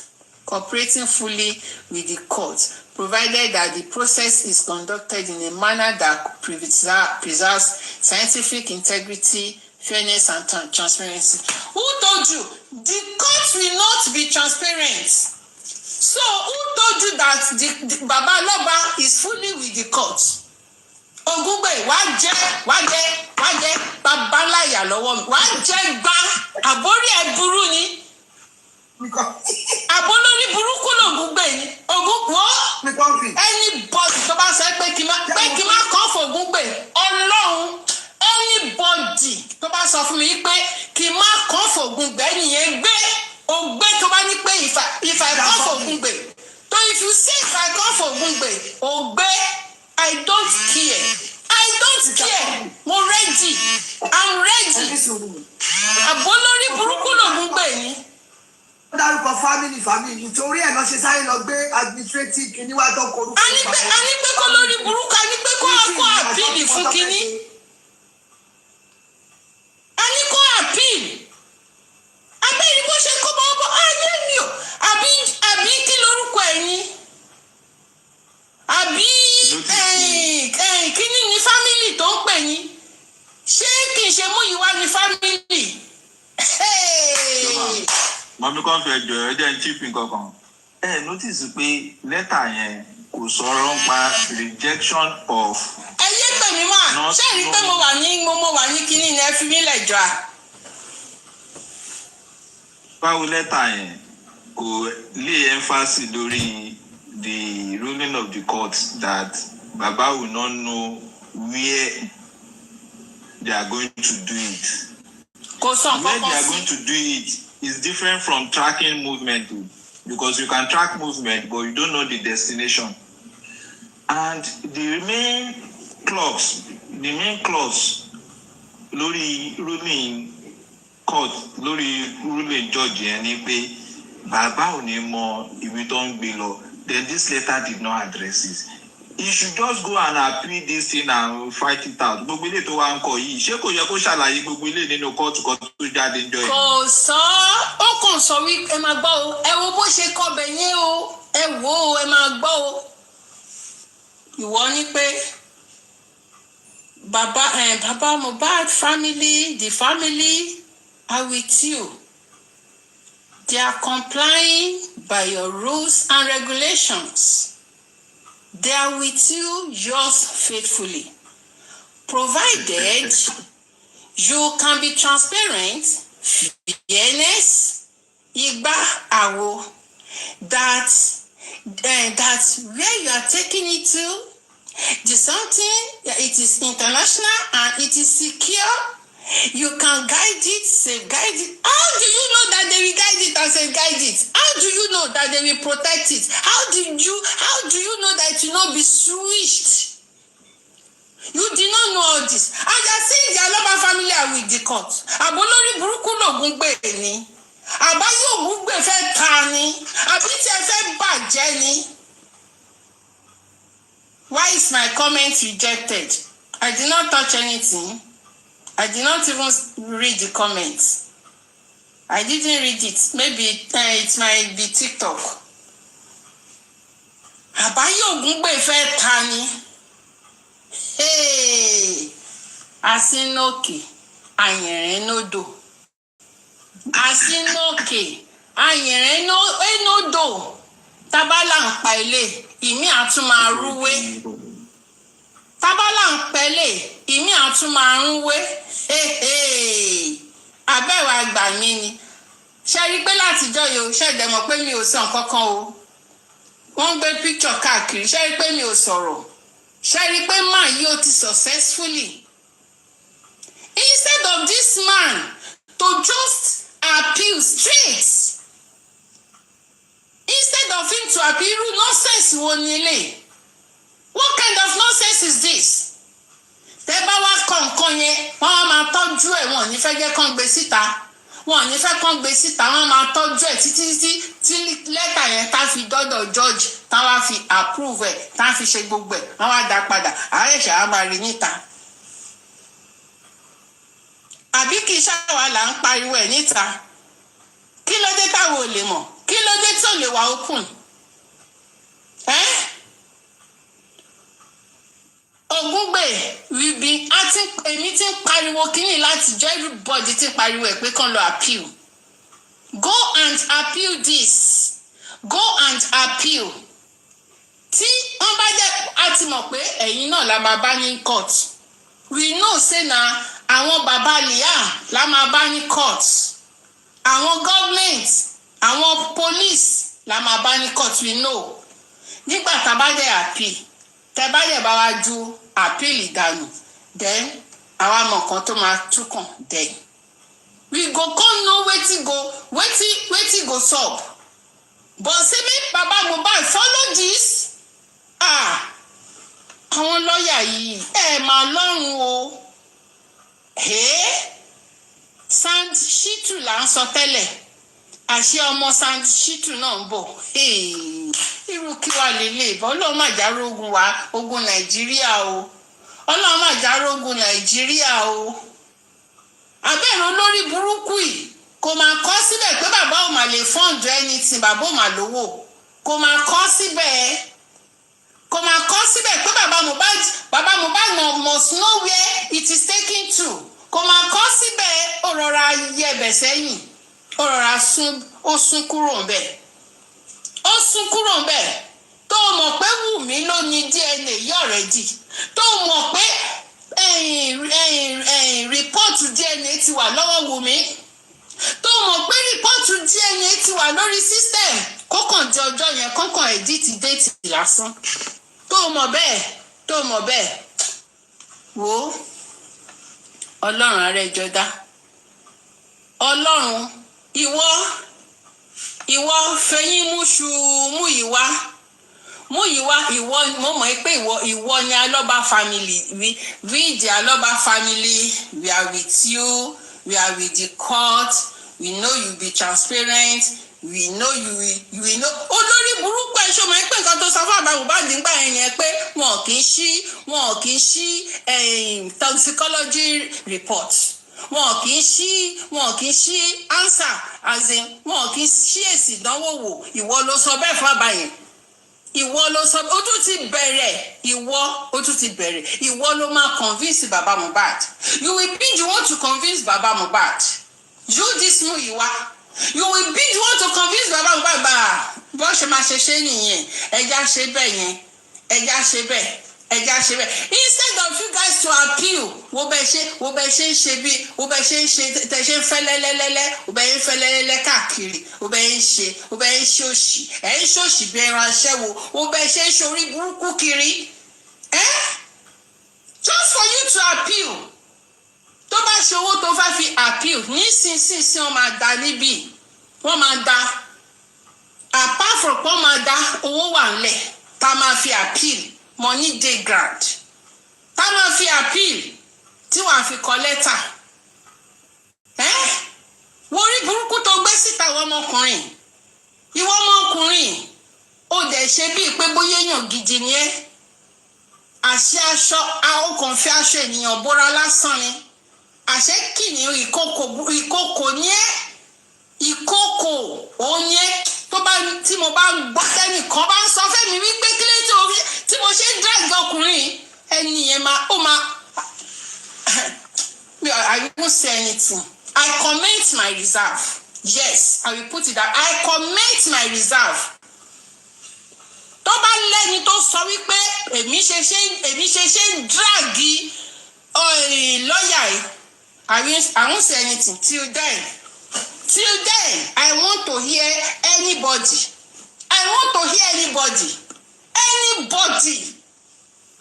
Tó máa sọ wípé ojú òun fọ́ iye òun ti ra òun ò rí nǹkan tọkùnrin gbé jáde. Òun ò rí nǹkan tí ọkùnrin gbé jáde. I want to say anybody. I don't care. Àjọ máa kó ni. Àjọ máa fà ó máa dẹ́ra. Ó máa tóra wọn ni. Ẹ máa sọ fún mi pé ojú yín fọ́. Kọ̀ǹfẹ́ ògbébò. Wọ́n sọ fún yín pé kọ̀ǹfẹ́ ògbébò. Wọ́n sọ fún yín pé èmi ò understand nǹkan tó wà bẹ́ẹ̀. Okay now. Okay, try me. Ẹ mọ̀ pé kọ̀ǹfẹ́ ògbébò.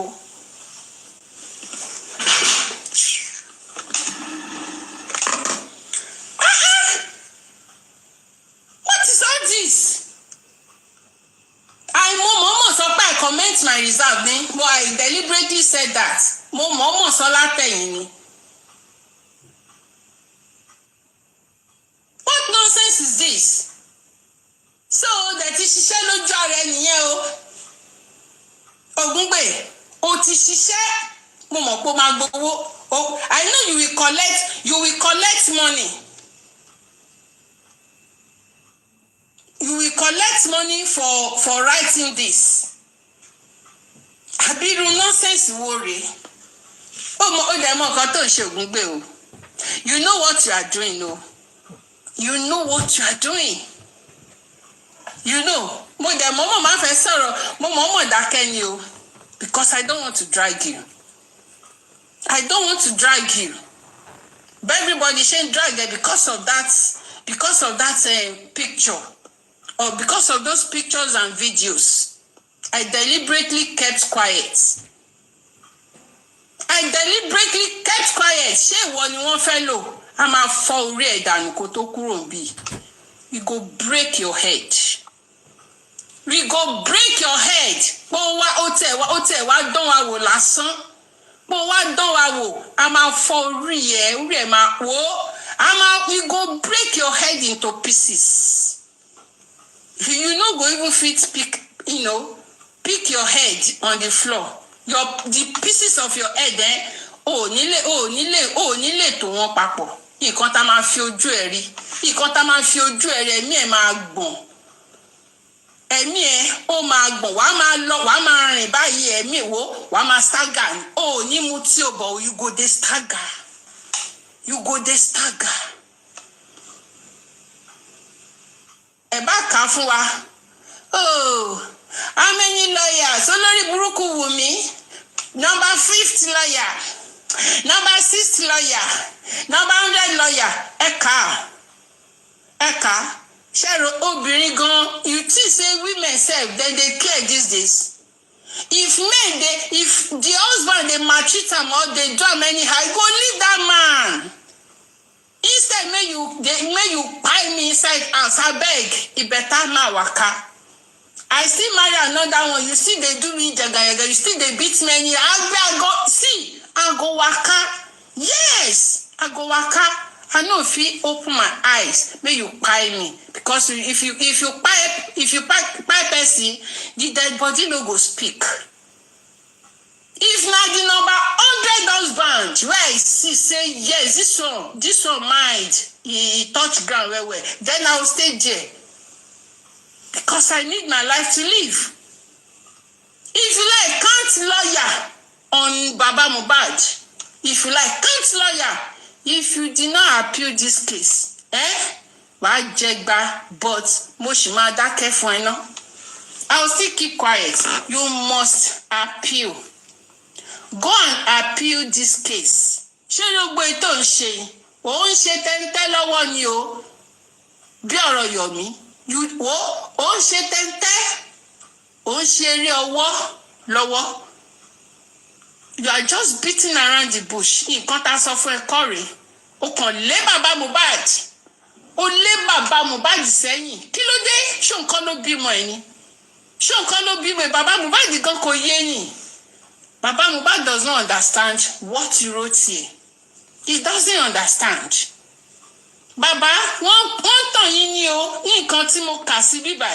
wọ́n tàn yín ní o wọ́n ti yọwọ́ yín kò láwo o àbẹ́ ẹ̀ gbọ́ wọ́n ti yọwọ́ yín kúrò láwo lọ́ọ̀yà yìí ń tàn yín kúkú tún ní gbó lórí burúkú Grace ṣé Grace ṣì ń bá bàbá sọ̀rọ̀ ni ṣé Grace yìí ń bá bàbá sọ̀rọ̀ ni olórí burúkú Grace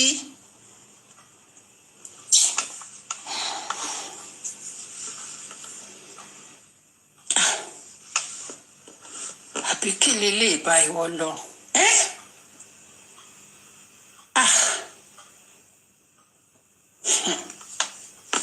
Grace ti pàrọwà fún bàbá in the time of Malachi chapter 2 verse. olórí burúkú ni Grace mo mọ̀ kó máa yọ̀ bẹ́tẹ̀ ló máa yọ àdá ìbọn gan ló máa yọ òun ló máa yọ tẹ́lẹ̀ ìbọn ló máa yọ tẹ́lẹ̀ òun náà ó máa rí òótọ́ nínú ilé bọ̀ tí Ṣítù yẹn ni ò lè rí òótọ́ níbẹ̀ kò lè rí òótọ́ tá à ń sọ níbẹ̀. tẹ bá gbọ́njọ́ tó sọ̀rọ̀ pàtó lọ sí kóòtù ní ti DNA ṣọ́n di December 4th àti 2nd tó ní àwọn brief Ògúngbè dáadáa ni irú gbogbo pàlàpàlà wò lélẹ̀ ìpè mẹ́wọ̀n brief ẹlẹ́lẹ́ni Ṣítù ayọ̀ rẹ̀ why all this talk I don't understand it but bólúwa ti ń bẹ tí ẹ̀mí ẹ̀ ń bẹ àwọn àṣírí gbogbo ọ̀nà tó bá fẹ́ gbé ìgbà ó máa tú tọ́lọ́hùn rẹ̀ ní fún yín ṣe tó bá láṣẹ.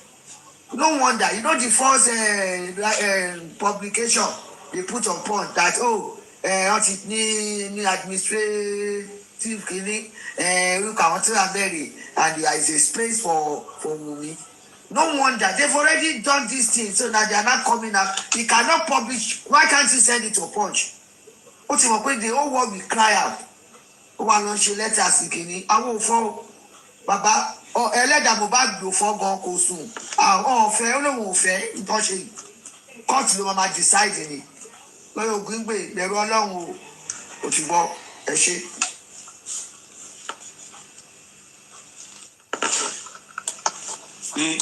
General Vengeance, are you there? Okay. Good morning, good afternoon, good evening. General Comfy, Gladiator Point, Gladiator Yoyo, Gladiator Moido, General Sesimi, General Tibitaya Babe, Gladiator Lisa Labi, and Gladiator Buttermeat, and many other gladiators and generals on the comment section. God bless you for all you do. Thank you for standing firm. I said it, I analyzed this letter on General Tarzan's platform today, where I said in a boxing competition, there are two ways to defeat your opponent. One is through the knockout, another one is through point. When there's no knockout, an opponent that scored the highest point wins the match. However, the later, it can be contested. An opponent may want to know why the other opponent scores the highest point. You might want to bring up so many things to actually challenge the decision. But when a match is being decided by a knockout, it will be clear to all the viewers and all the spectators that the person on the floor is the one that lost the match. And when you look at this whole issue about the DNA now being proposed by the present lawyer, Mr. Gumbe, it's more like going towards the issue of points, negotiating with the government, modifying the order of the court, trying to see if something will be done, if the government will shift ground, if Baba Mohbad will accept the conditional order and all that. But what the gladiators and generals are yearning for is a knockout point that will not be contestable, that will not be debatable, that will lack total controversy, that the whole world will know that the DNA process is transparent, is fair, and it has got no illusions. Straightforward. Nobody will contest it. That's what we are yearning for. Everything apart from that is not a no-go. It's not a go area at all. It's a no-go area. It's a no-go area. There are two key areas in this letter that are not mentioned. One, you talk about monitoring and tracking. What are they tracking? What are they monitoring? Second, you never mentioned the name of the hospital. Which hospital are they taking the sample to? So it means you are actually agreeing with Lagos State government that the hospital should be made anonymous. You agree with the Lagos State government that the hospital should be made anonymous. An hospital that is not existing. You do not challenge that aspect of the government order. Now, why are you not telling us the name of the hospital? Why is the hospital anonymous? That should be one of the reasons why you should challenge the order. That the hospital cannot be made anonymous. Or the hospital. We all knew what happened to the autopsy and toxicology. It was taken to nowhere. How will you now say the DNA should go through the same process that doctors and toxicology went through? And secondly, I don't want to patch the lawyer too much because of the issue of the DNA of Liam should be determined by Mohbad's tissue.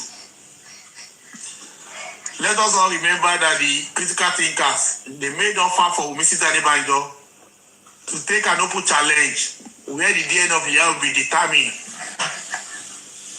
under 24/7 video coverage. And Wummi and her lawyer, they rejected the offer. So I want to believe perhaps the reason why the lawyer said it's only Mohbad's tissue that will be used to determine the Liam's DNA is to actually prevent the Lagos State government from taking full charge of the DNA saga. Because if Baba Mohbad is being seen to be suitable to provide the sample for this test, they might decide to say, okay, yes, Baba Mohbad, come to the Lagos State Hospital, come and do it, and then we'll tell you the results. But we all know that those people, they are not going to be transparent with whatever result they want to provide. So if the lawyer is saying only the tissue of Mohbad should be used, see, to be sincere, I cannot fault him for that. Because using the only decision of Mohbad shows that the test cannot be done in Nigeria until it is moved abroad. But presenting Baba Mohbad for the sample of the DNA means that they can actually decide to do the test in Nigeria, and the name of the hospital in Nigeria will still remain anonymous. And we don't want that. No, Mr. Vegas, if there is further dispute in the future around the DNA, that's when the issue of Baba Mohbad comes in. So what the guy does is to erase Baba Mohbad out of the equation totally. Either now or in the future. No, he never said in the future for future purpose. He's talking about the DNA now. I don't want us to read 1 minute to whatever the lawyer has written. He's not talking about future reference. He's not talking in future tense. He's talking about the DNA saga now. And we all agree that Baba Mohbad should not be used. So don't let us get it wrong. We all agree that because of the influence of Baba Liam and Lagos State government, that we don't want Baba Liam or we don't want the family members, anybody to be used, because they are going to do what? They are going to manipulate the results. So he's not actually talking about future references. He's talking about for the purpose of this DNA. Mohbad's tissue is the hallmark. Mohbad's tissue is the hallmark of this DNA, not any family members.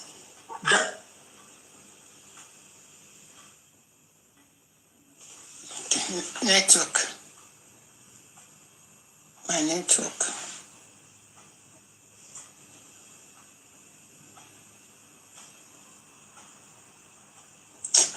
Time to log myself.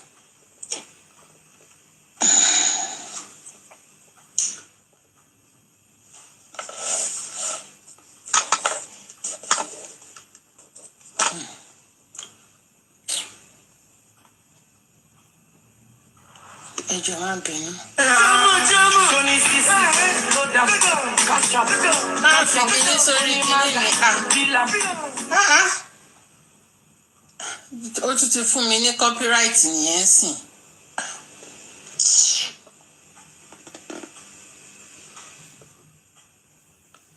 Ó ti fún mi ní copyright.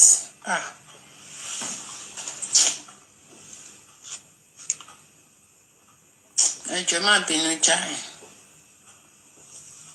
Ẹjọ́ má bínú.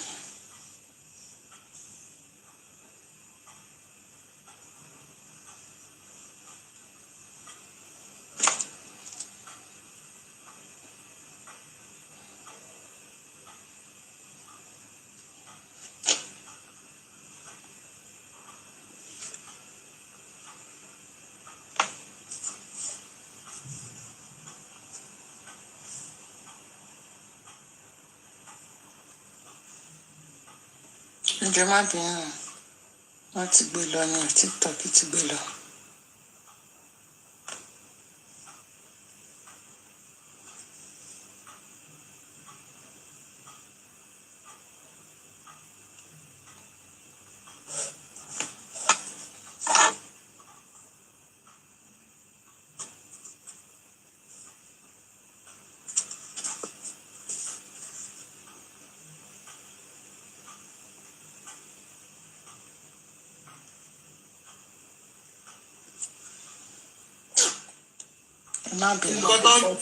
Mọ́mí wa gbọ́dọ̀ mi ni mo ṣàlàyé fún yín yẹn. Ó lè má yẹ ibẹ̀ mi kankan. Mo já yín sí ni. Wọ́n fẹ́ràn kankan bàbá. Lọ́dọ̀ sọ. A ti sọ ọ̀hún fẹ́ràn kankan lọ́sọ. We can discuss it. And I don't know why. This morning, this afternoon rather. Yes, I don't know why. I think everybody to sort of àwọn ọjọ́ ìbàdí Ọláìdé àti kàn now. Concerning the sample, he has not faulted anything concerning using Mohbad's tissue sample. I don't see any fault in that. My problem is modifying the Lagos State government order. He needs to go for the knockout, not for points. We want the knockout DNA testing, not points. We must defeat them with a punch, with a knockout. We are not looking for who scores the maximum points. That's what we are saying. But he is saying Mohbad tissue should be used. Me, I'm not faulting him for that too. Only Mohbad tissue should be used. I agree with him 100%. Yes. Thank you. General Vengeance. where nǹkan tí mò ń sọ náà ni tí Mohbad ti ṣù ni wọ́n gbọ́dọ̀ lò any third party nǹkan tí mò ń sọ nìyẹn.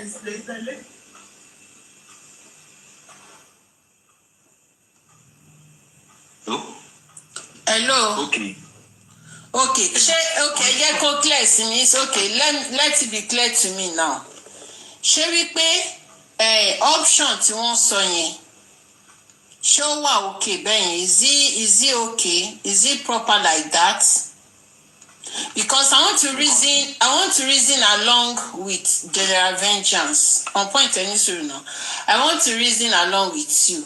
But where I'm not cleared with is if the sample is taken, if Mohbad sample is taken, how are we sure that this sample will not be switched?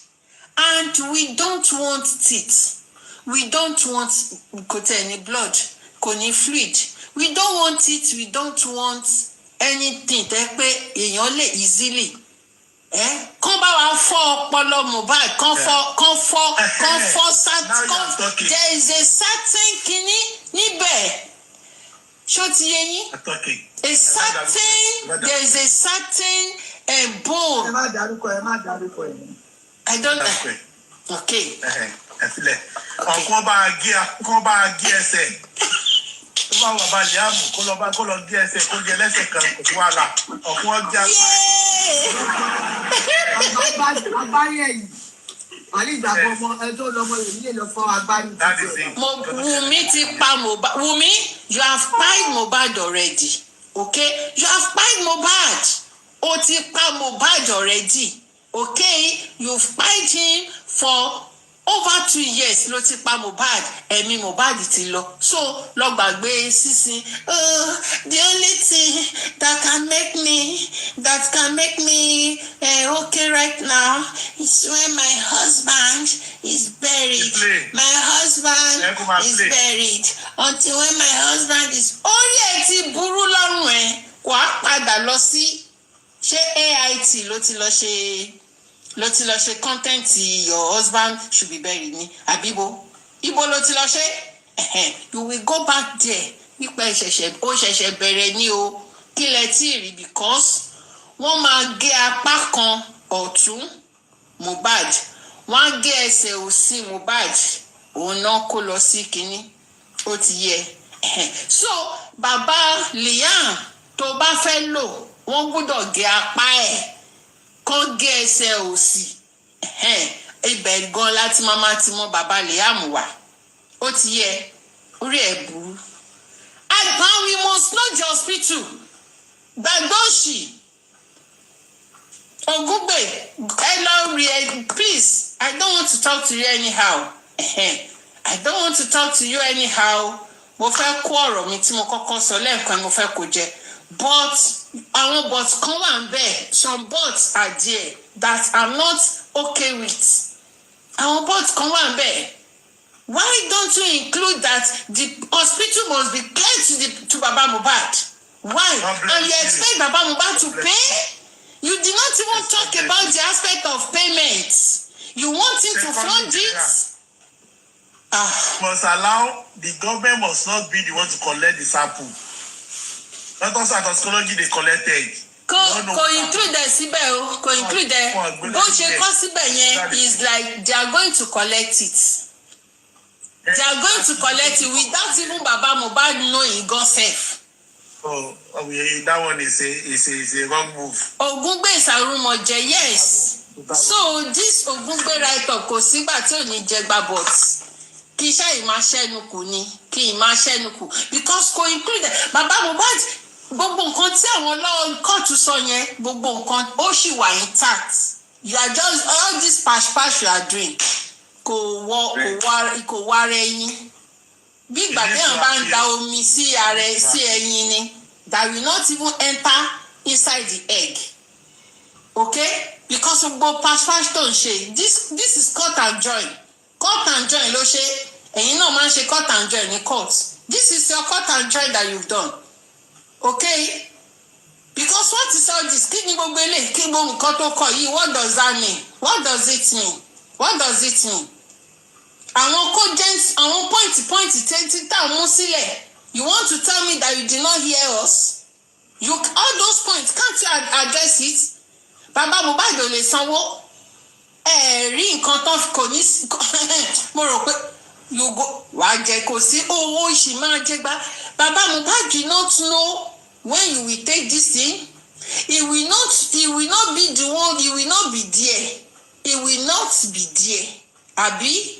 Even if he's there, ṣó ń tẹ̀lé yín kiri, ṣó ń tẹ̀lé wọn welfare officer, ṣó ń tẹ̀lé wọn kiri. No. Ṣó mọ kóòdù tẹ́ máa lò sí? Ṣó mọ kóòdù? Ṣó mọ hospital bí tẹ́ bá gbé lọ? Will he know it? Will he know it? Ẹ wá ń sọ pé none of the parties Wummi will know. Àbólórí burúkú ni Wummi. Ta ló ń jẹ́ Wummi? Mo rò pé ẹ ti ya wèrè. Ẹ ti ya wèrè. We don't want your pash, please. You are not a blogger. You are a professional man. Fẹ́ pash. Ṣé wọ́n tún máa ń pàṣẹ? Ṣé àwọn lọ́yà náà tún máa ń pàṣẹ nǹkan bíi blogger ni? Ṣé máa ń pàṣẹ máa ń ṣe cut and join? Ṣé tún máa ń ṣe pash ni? We don't want this pash. Please. We want it professional. It is either you appeal it or you do it. Kò ṣe kò gbogbo. Appeal it gan ni. Just appeal. Kò gbogbo rubbish. We don't want it. We don't want all this. Please go and appeal it. Appeal yẹn la fẹ́. A fẹ́ gbogbo òṣì o. Àfọ́ṣì, we don't want cut and join. Go and appeal it. Ta ló máa mọ bí kéèsì bí judgment court yẹn ṣe rí tó máa wá gba ogbe ilé tó ń sọ fún wa yìí tó máa gbà táwa ní pé you are doing something baba has done something baba has they adjust it. Don't say that again o. Ẹni tí bá gbọ́ lẹ́nu ẹ̀ kí ni what have they done? Which amendment wèrè wo nìyẹn? What has he done? Ó dẹ̀ ti máa gbowó lọ bàbá Mohbad. Ó ti máa gbowó lórí òṣì tó kọ yìí. Lórí wèrè tó kọ yìí. Ta ni ò mọ kán fẹ́ràn sẹ́nu kan wá tì? Ògúngbè, ìwọ náà fẹ́ràn sẹ́nu ó wá tì. Àbí? Okay. It's okay. A ti gbọ́. Coffee. I align with what Vengeance said. Good. Mohbad's tissue or whatever must be. Now, from my own inference, I'm not even concentrating on the conscious thoughts of Wummi. I'm actually particular with his subconscious thoughts. So what is his subconscious thought? The subconscious thought shows from this letter, the subconscious thought shows that pari passu, he is not aligning with the interest of Baba Mohbad deeply.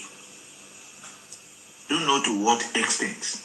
Because any move you make, you are supposed to be creating a space for the intervention of Baba Mohbad in case there is any leg or colorfing. Don't understand if you understand what I'm saying. Don't understand what I'm saying. He was supposed to be guiding Baba Mohbad in case, okay, like a window, an escape route. Okay, if these people follow this side, okay, you can also use this angle to enter. No, all what he did was submission. Just submitted the whims and caprices of the deeds the other side, either the judge or the court or whatever. Yes, right now we need Mohbad's sample, tissue, or whatever form they want to do it. Whether the leg or the, like we just said, the leg or the brain. But the fact remains that it's not a new game now. We've been in this game for long. He should supposed to construct his service around protecting Baba Mohbad as the last option if there is any infringement along the line. if Saturday tó bá máa dá Jímọ̀ láti máa mọ̀. No, we don't need to get into the Saturday morning to know Saturday morning will be good. From Friday night self, we go know say Faji weekend you man Bagolola. You know? So the guy is just playing drama. You see, any process that is if the guy is performing, we shouldn't even be criticizing or getting loopholes in the first place. Normally, whatever it tabled or whatever service it render, naturally it won't even trigger suspicion. But because his subconscious thought is not aligning with the position of Baba Mohbad, that is why people are being triggered by every action that is coming through this board. This letter that you wrote out now is he supposed to be writing this one now? It's something that he's supposed to argue inside before the judge.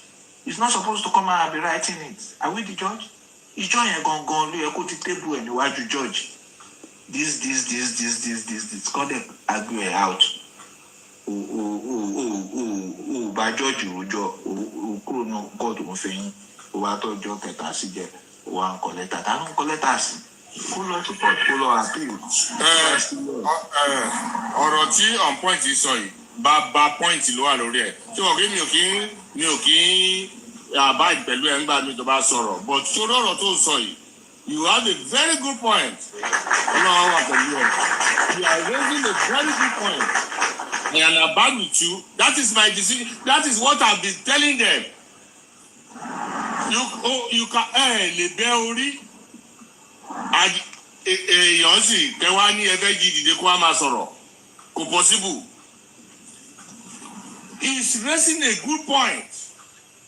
Ṣé rí nǹkan tí lọ́ọ̀yà yìí ń ṣe yìí àti sọ gbogbo nǹkan tó ń sọ yìí ẹ̀ lè máa mẹ́ǹdì nǹkan wọ́n mẹ́ǹdì ni wọ́n pàṣì ni. If it are dancing, it's not you cannot pass. This government, they are radical government. You cannot pass them. Say it, do it as it is. Gbogbo nǹkan tí on point ń sọ yìí, bàbá ńlá point ní. Kí ni bàbá Mohbad ní lọ́wọ́ tó fẹ́ fi fight DNA yẹn kò ní anything. Ẹ wá ní they can do this no bàbá ńlá rubbish ni lọ́ọ̀yà yẹn ń ṣe yẹn rubbish ló ń ṣe bàbá ńlá rubbish ni. Ẹ̀dẹ̀ rí i pé ó máa ta bàbá Mohbad sí ọwọ́ wọn ni. I keep saying my own. Ó máa tà wọ́n sí ọwọ́ wọn ni. On point, thank you very much. Torí gbogbo submission that is good submission and you are very right. That is what I used to tell them. The only thing kì í ṣàwà ló yẹ kó wá bá máa sọ yẹn lórí social media. Ó wà níwájú adájọ́. Ọdẹ ò lè sọ̀rọ̀ pẹ̀lú adájọ́ pé nǹkan báyìí lòun fẹ́. Ó wá bọ́ sẹ́yìn ó wá ń kọ gbogbo ètò ń kọ lórí social media. Àwa la máa lọ bá adájọ́ láti sọ̀rọ̀ dídìrín. No, àwa la máa lọ síwájú adájọ́ la máa lọ bá sọ̀rọ̀ bóyá torí ẹ̀ nǹkan tó ṣe gbowó nìyẹn. You are with the magistrate lawyer justice. Ó wà níwájú ẹ̀. Ó ń sọ gbogbo nǹkan tó ń sọ. This is a family court kì í ṣe normal court now. Ẹjọ́ jókòó síwájú ara yín ni. This is what your client want. This is what your client want. This is what you should do. This is what you should do. Ó sọ gbogbo yẹn. Ó wá lọ ń kọ átíkù òṣùwò ló ń kọ. Gbogbo átíkù tó ń kọ yẹn náà. At the end of the day, wọ́n forúkọ Baba Mohbad sí pé okay, Baba Mohbad can do it with Liam. Kò kọ yẹn sí. Irú átíkù òṣùwò ló ń kọ. Yes, sir. If there is dispute concerning this controversy, the victor, Baba can fill in the gap. No, yes, Baba can fill the gap, but now Baba cannot fill the gap. You are just writing nonsense. Nonsense, you don't call. Okay, Gary. boss. Mr. Comfy, my own advice is Baba should just hands off this because the way they are doing, they're going to do points for infringement. Baba cannot hang out. No. That is not a good idea. The only thing Baba can do is that to go to appeal. From appeal, Baba should not do any appeal. Two work, sir. Only work.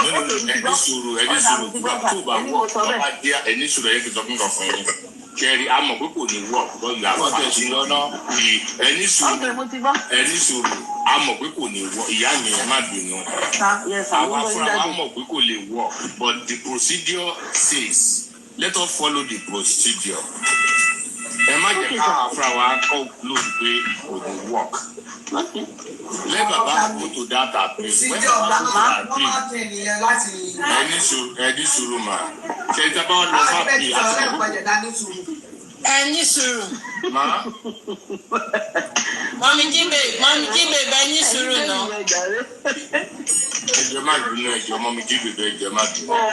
So everyone how the opt-out bẹ́ẹ̀ yẹn wọ́n á ní bàbá ó ṣe contempt of court ní ìgbà yẹn ọmọ yẹn máa lọ fáìlì kéèsì á ní òun fẹ́ ṣe tuntun òun at the end of the court máa fún lápúrúfà àkókò lọ ṣe so ẹ má yẹ ká ṣe bẹ́ẹ̀ yẹn wọ́n ṣe bẹ́ẹ̀ yẹn. kẹ́rí nǹkan tí bàbá máa ṣe ni pé bàbá máa lọ appeal ẹ̀ ní high court to the same Lagos state yẹn náà tó bá ti wá dé appeal wọ́n á gbé gbogbo reasons tí bàbá fi sọ wípé òun ò fẹ́ ṣe òun ò abide pẹ̀lú nǹkan tí wọ́n gbé jáde yẹn gbogbo ẹ̀ láti sọ fún lọ́ọ̀yà yẹn òwe tí ò dùn á kọ gbogbo ẹ̀ evidence yẹn láti bá ẹ̀ dẹ̀ now tó bá wá di pé appeal ò bá wá favour bàbá wa lè opt out láti appeal ìyẹn ó sì dábẹ́ but for now bàbá ò lè opt out ọmọ yẹn máa lọ file another prayer ní wípé bàbá ò fẹ́ ṣe ni wọ́n jẹ́ kóun lọ ṣe tòun torí ọmọ òun and that useless court magistrate court tó ń ṣe orí burúkú wọn yẹn wọ́n máa grant ọmọ yẹn. So we need to be very careful. Ṣé mo lè come in sir? Ẹ̀rí upper hand tí bàbá Mohbad ní lórí ọ̀rọ̀ DNA if it is true and I'm sure it is ní pé bàbá Mohbad ní evidence pé ẹ̀jẹ̀ òun ni Mohbad. That is the backbone of all these shenanigans, no matter dabaru. Let me cite an example. If there are two people fighting, either individually or as a group or as a nation, if your opponent study your moves and tactics and observe that you are moving towards or attacking from a weak, sluggish, and unserious angle, your opponent will continue to fire on you. Your opponent will continue to moves that Baba is supposed to be making is moves that will make Wummi to be restless. The moves the Baba's lawyer, not Baba now, the Baba's lawyer, the move they are making is a move that is inviting Wummi to the dining table. And Wummi can as well take your plate of pepper soup and throw it on your face. It will be aggressive. It's not aggression. Crazy. Good night. Thank you.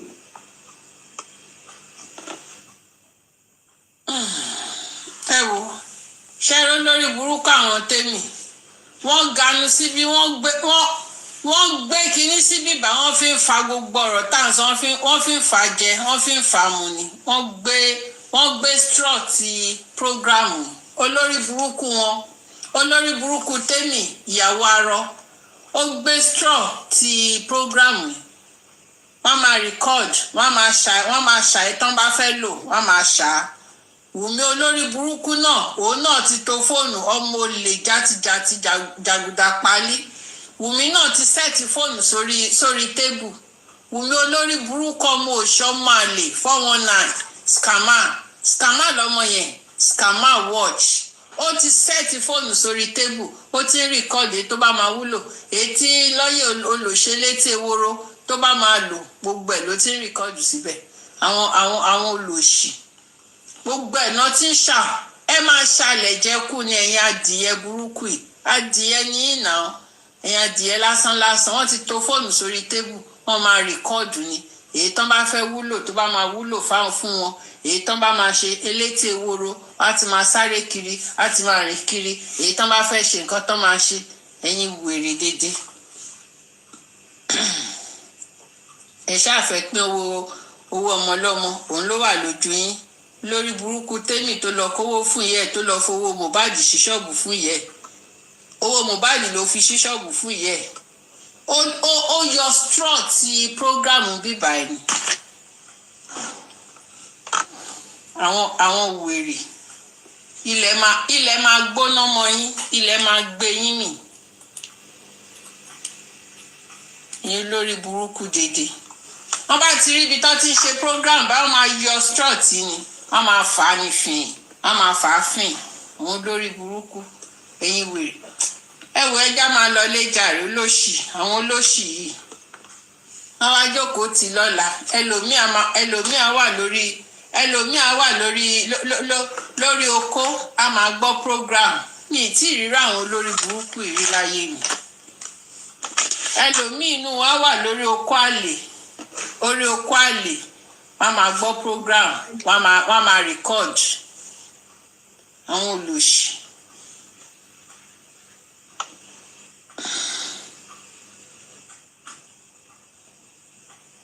Yes now. Ṣé 24/7 tó máa wà lórí kìíní ẹ rò pé wọn kì í dóko? Ẹ rò pé wọn ní dóko? No, ṣé ẹ rò pé wọn ní dóko ni? Ẹ mà wọn lórí burúkú ìṣá. Wọ́n wà lórí oko, wọ́n tún tẹ́ fóònù wọn sílẹ̀. Wọ́n wà lórí oko ní yàrá bíi, wọ́n lọ tẹ́ fóònù sí pálọ̀. Wọ́n lọ gbé fóònù, wọ́n máa rìkọ́ọ̀dù ní pálọ̀. Ẹlòmíì máa lọ gbé sínú tọ́ílẹ̀tì. Wọ́n wà lórí oko ní yàrá. Wọ́n á gbé fóònù lọ tọ́ílẹ̀tì. Ẹ hàn pé gbogbo ariwo tá à ń pa yẹn á máa jẹ́ kókó rọ̀. Àwọn olórí burúkú. Ṣé ẹ̀yin ò mọ̀ pé ariwo máa ń jẹ́ kókó rọ̀ ṣá? Ẹ mọ̀. Gbogbo ọ̀rọ̀ tá à ń sọ tí ọkàn wọn bá ti ń lọ síbẹ̀, àwọn olórí burúkú yẹn tọkàn bá ti ń lọ síbẹ̀, oko wọn máa rọ̀ ni. Àbí irú èyí tó kọlà Oǹdó sóhùn, Ọ̀túnba tó lòun kọlà Oǹdó sóhùn, ó wà ní Canada láti donkey years. Yorùbá inú ẹ kò change. Wàá tún máa sọ òyìnbó, wàá tún máa fi sọ Yorùbá, wàá máa fi sọ Èkìtì, àbóǹdó, ayé Ọ̀túnba yẹn ti bàjẹ́. Ìyẹn máa wà lórí ìyàwó a máa record. Olórí burúkú máa tẹ ọyàn lásán, ó máa record. Lórí burúkú tó lọ kọlà Oǹdó sóhùn yẹn, olóṣì. Àwọn aláyé bàjẹ́. Ẹ̀rẹ́ tí egbò ti pa, egbò máa ti pa yẹn tiẹ̀. Ṣé ẹgbúrò ẹ̀ mọ́? Yẹn ti gbégbó, egbò ti pa tetanus ti pa. Àwọn wèrè, àwọn aláyé ayé wọn ti sún wọn gan. Daddy Lloyd ẹ kọ́ ẹ̀rẹ́ sá o. Daddy Lloyd. Yes ma, mo kí mi panelist. Ṣé ń gbọ́ mi ma? Ṣé ń gbọ́ mi ẹ̀ ló? Nǹkan fi. Alright. Mo fẹ́ contribute sí ọ̀rọ̀ lọ́ọ̀yà tẹ́ sọ. Pẹ̀lú nípa ti DNA yẹn. Kọfí, wọ́n mú kátẹ́mì understand. Èèyàn mẹ́ta ni DNA yẹn involve. Òun ló lè fún wa ní clarity. And àwọn mẹ́tẹ̀ẹ̀ta náà ni wọ́n jẹ́ male gender, which is Liam Mohbad and Baba Mohbad. DNA yẹn, ní tèmi rò pé ó yẹ kí wọ́n ti ṣiṣẹ́ lé lórí kó tó lọ máa make request ní court of law ni pé ó yẹ kó jẹ́ three-way test ni yẹ kí DNA yẹn jẹ́. kó jẹ́ three ways DNA ló yẹ kó jẹ́. DNA between Baba and Liam, DNA between Liam and Mohbad, then DNA between Baba and Mohbad. Rí DNA mẹ́ta, zọ́ọ̀tì mẹ́ta ló yẹ kó jáde tó máa cross check. Rí ọgbọ́n tó fi ìwà látijọ́ ẹ̀. Wọ́n mọ̀ fẹ́ jẹ́ kó kán gbé sórí Mohbad nìkan. And my fear is like the system know how to manipulate very well. But tó bá ti jẹ́ three-way cause mo sọ yìí, ó máa hard láti manipulate. Because the three results ó ní wípé tán bá deny the deceased person tó ti kú, tán bá deny pé tán gbé result fake wá, àwọn méjì wà alive, wọ́n lè tó test ṣe, which is Liam and Baba Mohbad. Tí wọ́n ń gbé lọ́nsìn ni wípé ó jẹ́ Mohbad nìkan. And the system we are operating with, they can manipulate. So nínú àwọn mẹ́tẹ̀ẹ̀ta tó involve, èèyàn kan ló pa inú wọn. There are two people that is alive, which is Liam and Baba Mohbad. So kan ṣe ní kí lọ́ọ̀yà lọ jòkó, kó lọ kọ lẹ́tà ní 3 ways cause of DNA. The DNA between Baba and Mohbad, the DNA between Liam and Mohbad, the DNA between Baba and Liam. Gbogbo tán fẹ́ ṣe yìí, tán bá ti ṣe ń 3-way call, ẹ máa rí pé gbogbo tán sọ yẹn ó máa hard fún wọn. Because tán bá fail ẹyọ kan, tán bá gbé kí Mohbad kìíní kan wá, bàbá máa challenge títí wọn àtọmọ yẹn. But tí wọn ò bá ti gbé wá nísìn, ẹ máa rí pé sísẹ máa gbégi lé pé no more kìíní kan DNA from anybody. So èmi fẹ́ expect kí lọ́ọ̀yà yẹn lọ jòkó kó lọ make prayer sí kóòtù padà pé 3-way DNA làwọn fẹ́ ṣe. This is 3 people involved. Àwọn mẹ́ta tó involve no DNA yẹn ni.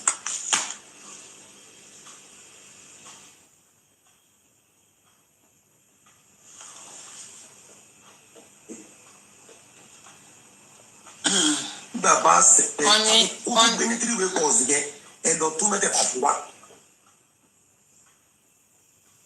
So that's my own way. Because ṣe ń gbé lọ́sìn pé Mohbad o, whether kan jẹ egungun rẹ o, whether kan jẹ anything, Mother Coffee, I won't lie to you.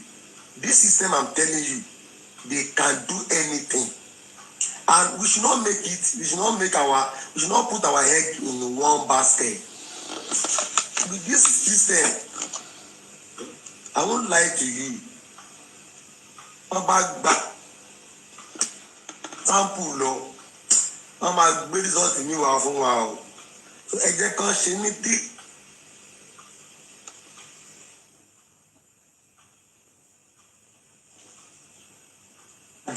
percentage gbogbo wọn, títí ọmọ àti bàbá, títí ọmọ àti bàbá àti Mohbad, then ti bàbá àti ọmọ yẹn. Ẹ jẹ́ ká wò. So that's the only way. I'm telling you the truth. The lawyer should sit down and call for that 3-way calls. That's my own submission, Mother Coffee. Because the way the thing is going right now, one first segment, they are trying to sublet it to only Mohbad and Liam. And if it's Mohbad and Liam, Mother Coffee, one day that test Liam, come on to Liam. Let us don't forget the fact that they have Adura at hand. Tamba lọ ṣe DNA Adura àti Mohbad, ó máa gbé result wá o. Ó máa fún wa ní positive tá à ń fẹ́ o. Don't let lie to ourselves. They are brothers. So ẹ má jẹ́ ká forget pé wọ́n lè gba sample Liam kán lọ lo Mohbad and Adura.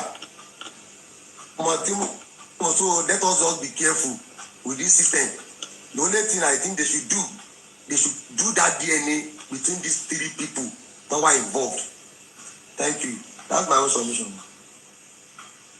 All right.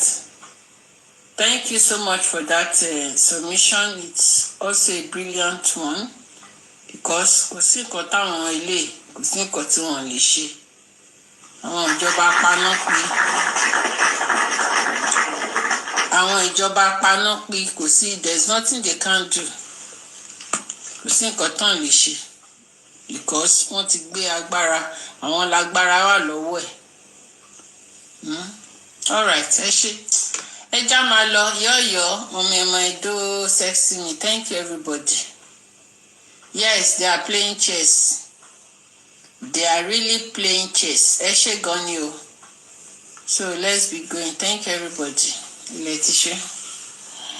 Ṣẹ́gbọ́n, thank you so much. So by God's grace, I know God will spare our life more than tomorrow. Amarola, end of the year. We will see next year 50 years, more 100 years. Lágbára Kristi. So àti Marira Lola, if Jesus tarries, by God's grace, we will see tomorrow. Thank you so much, everyone, and good night, everybody. Bye. Facebook, Hashigo, thank you. Good night.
This woman don't finish you.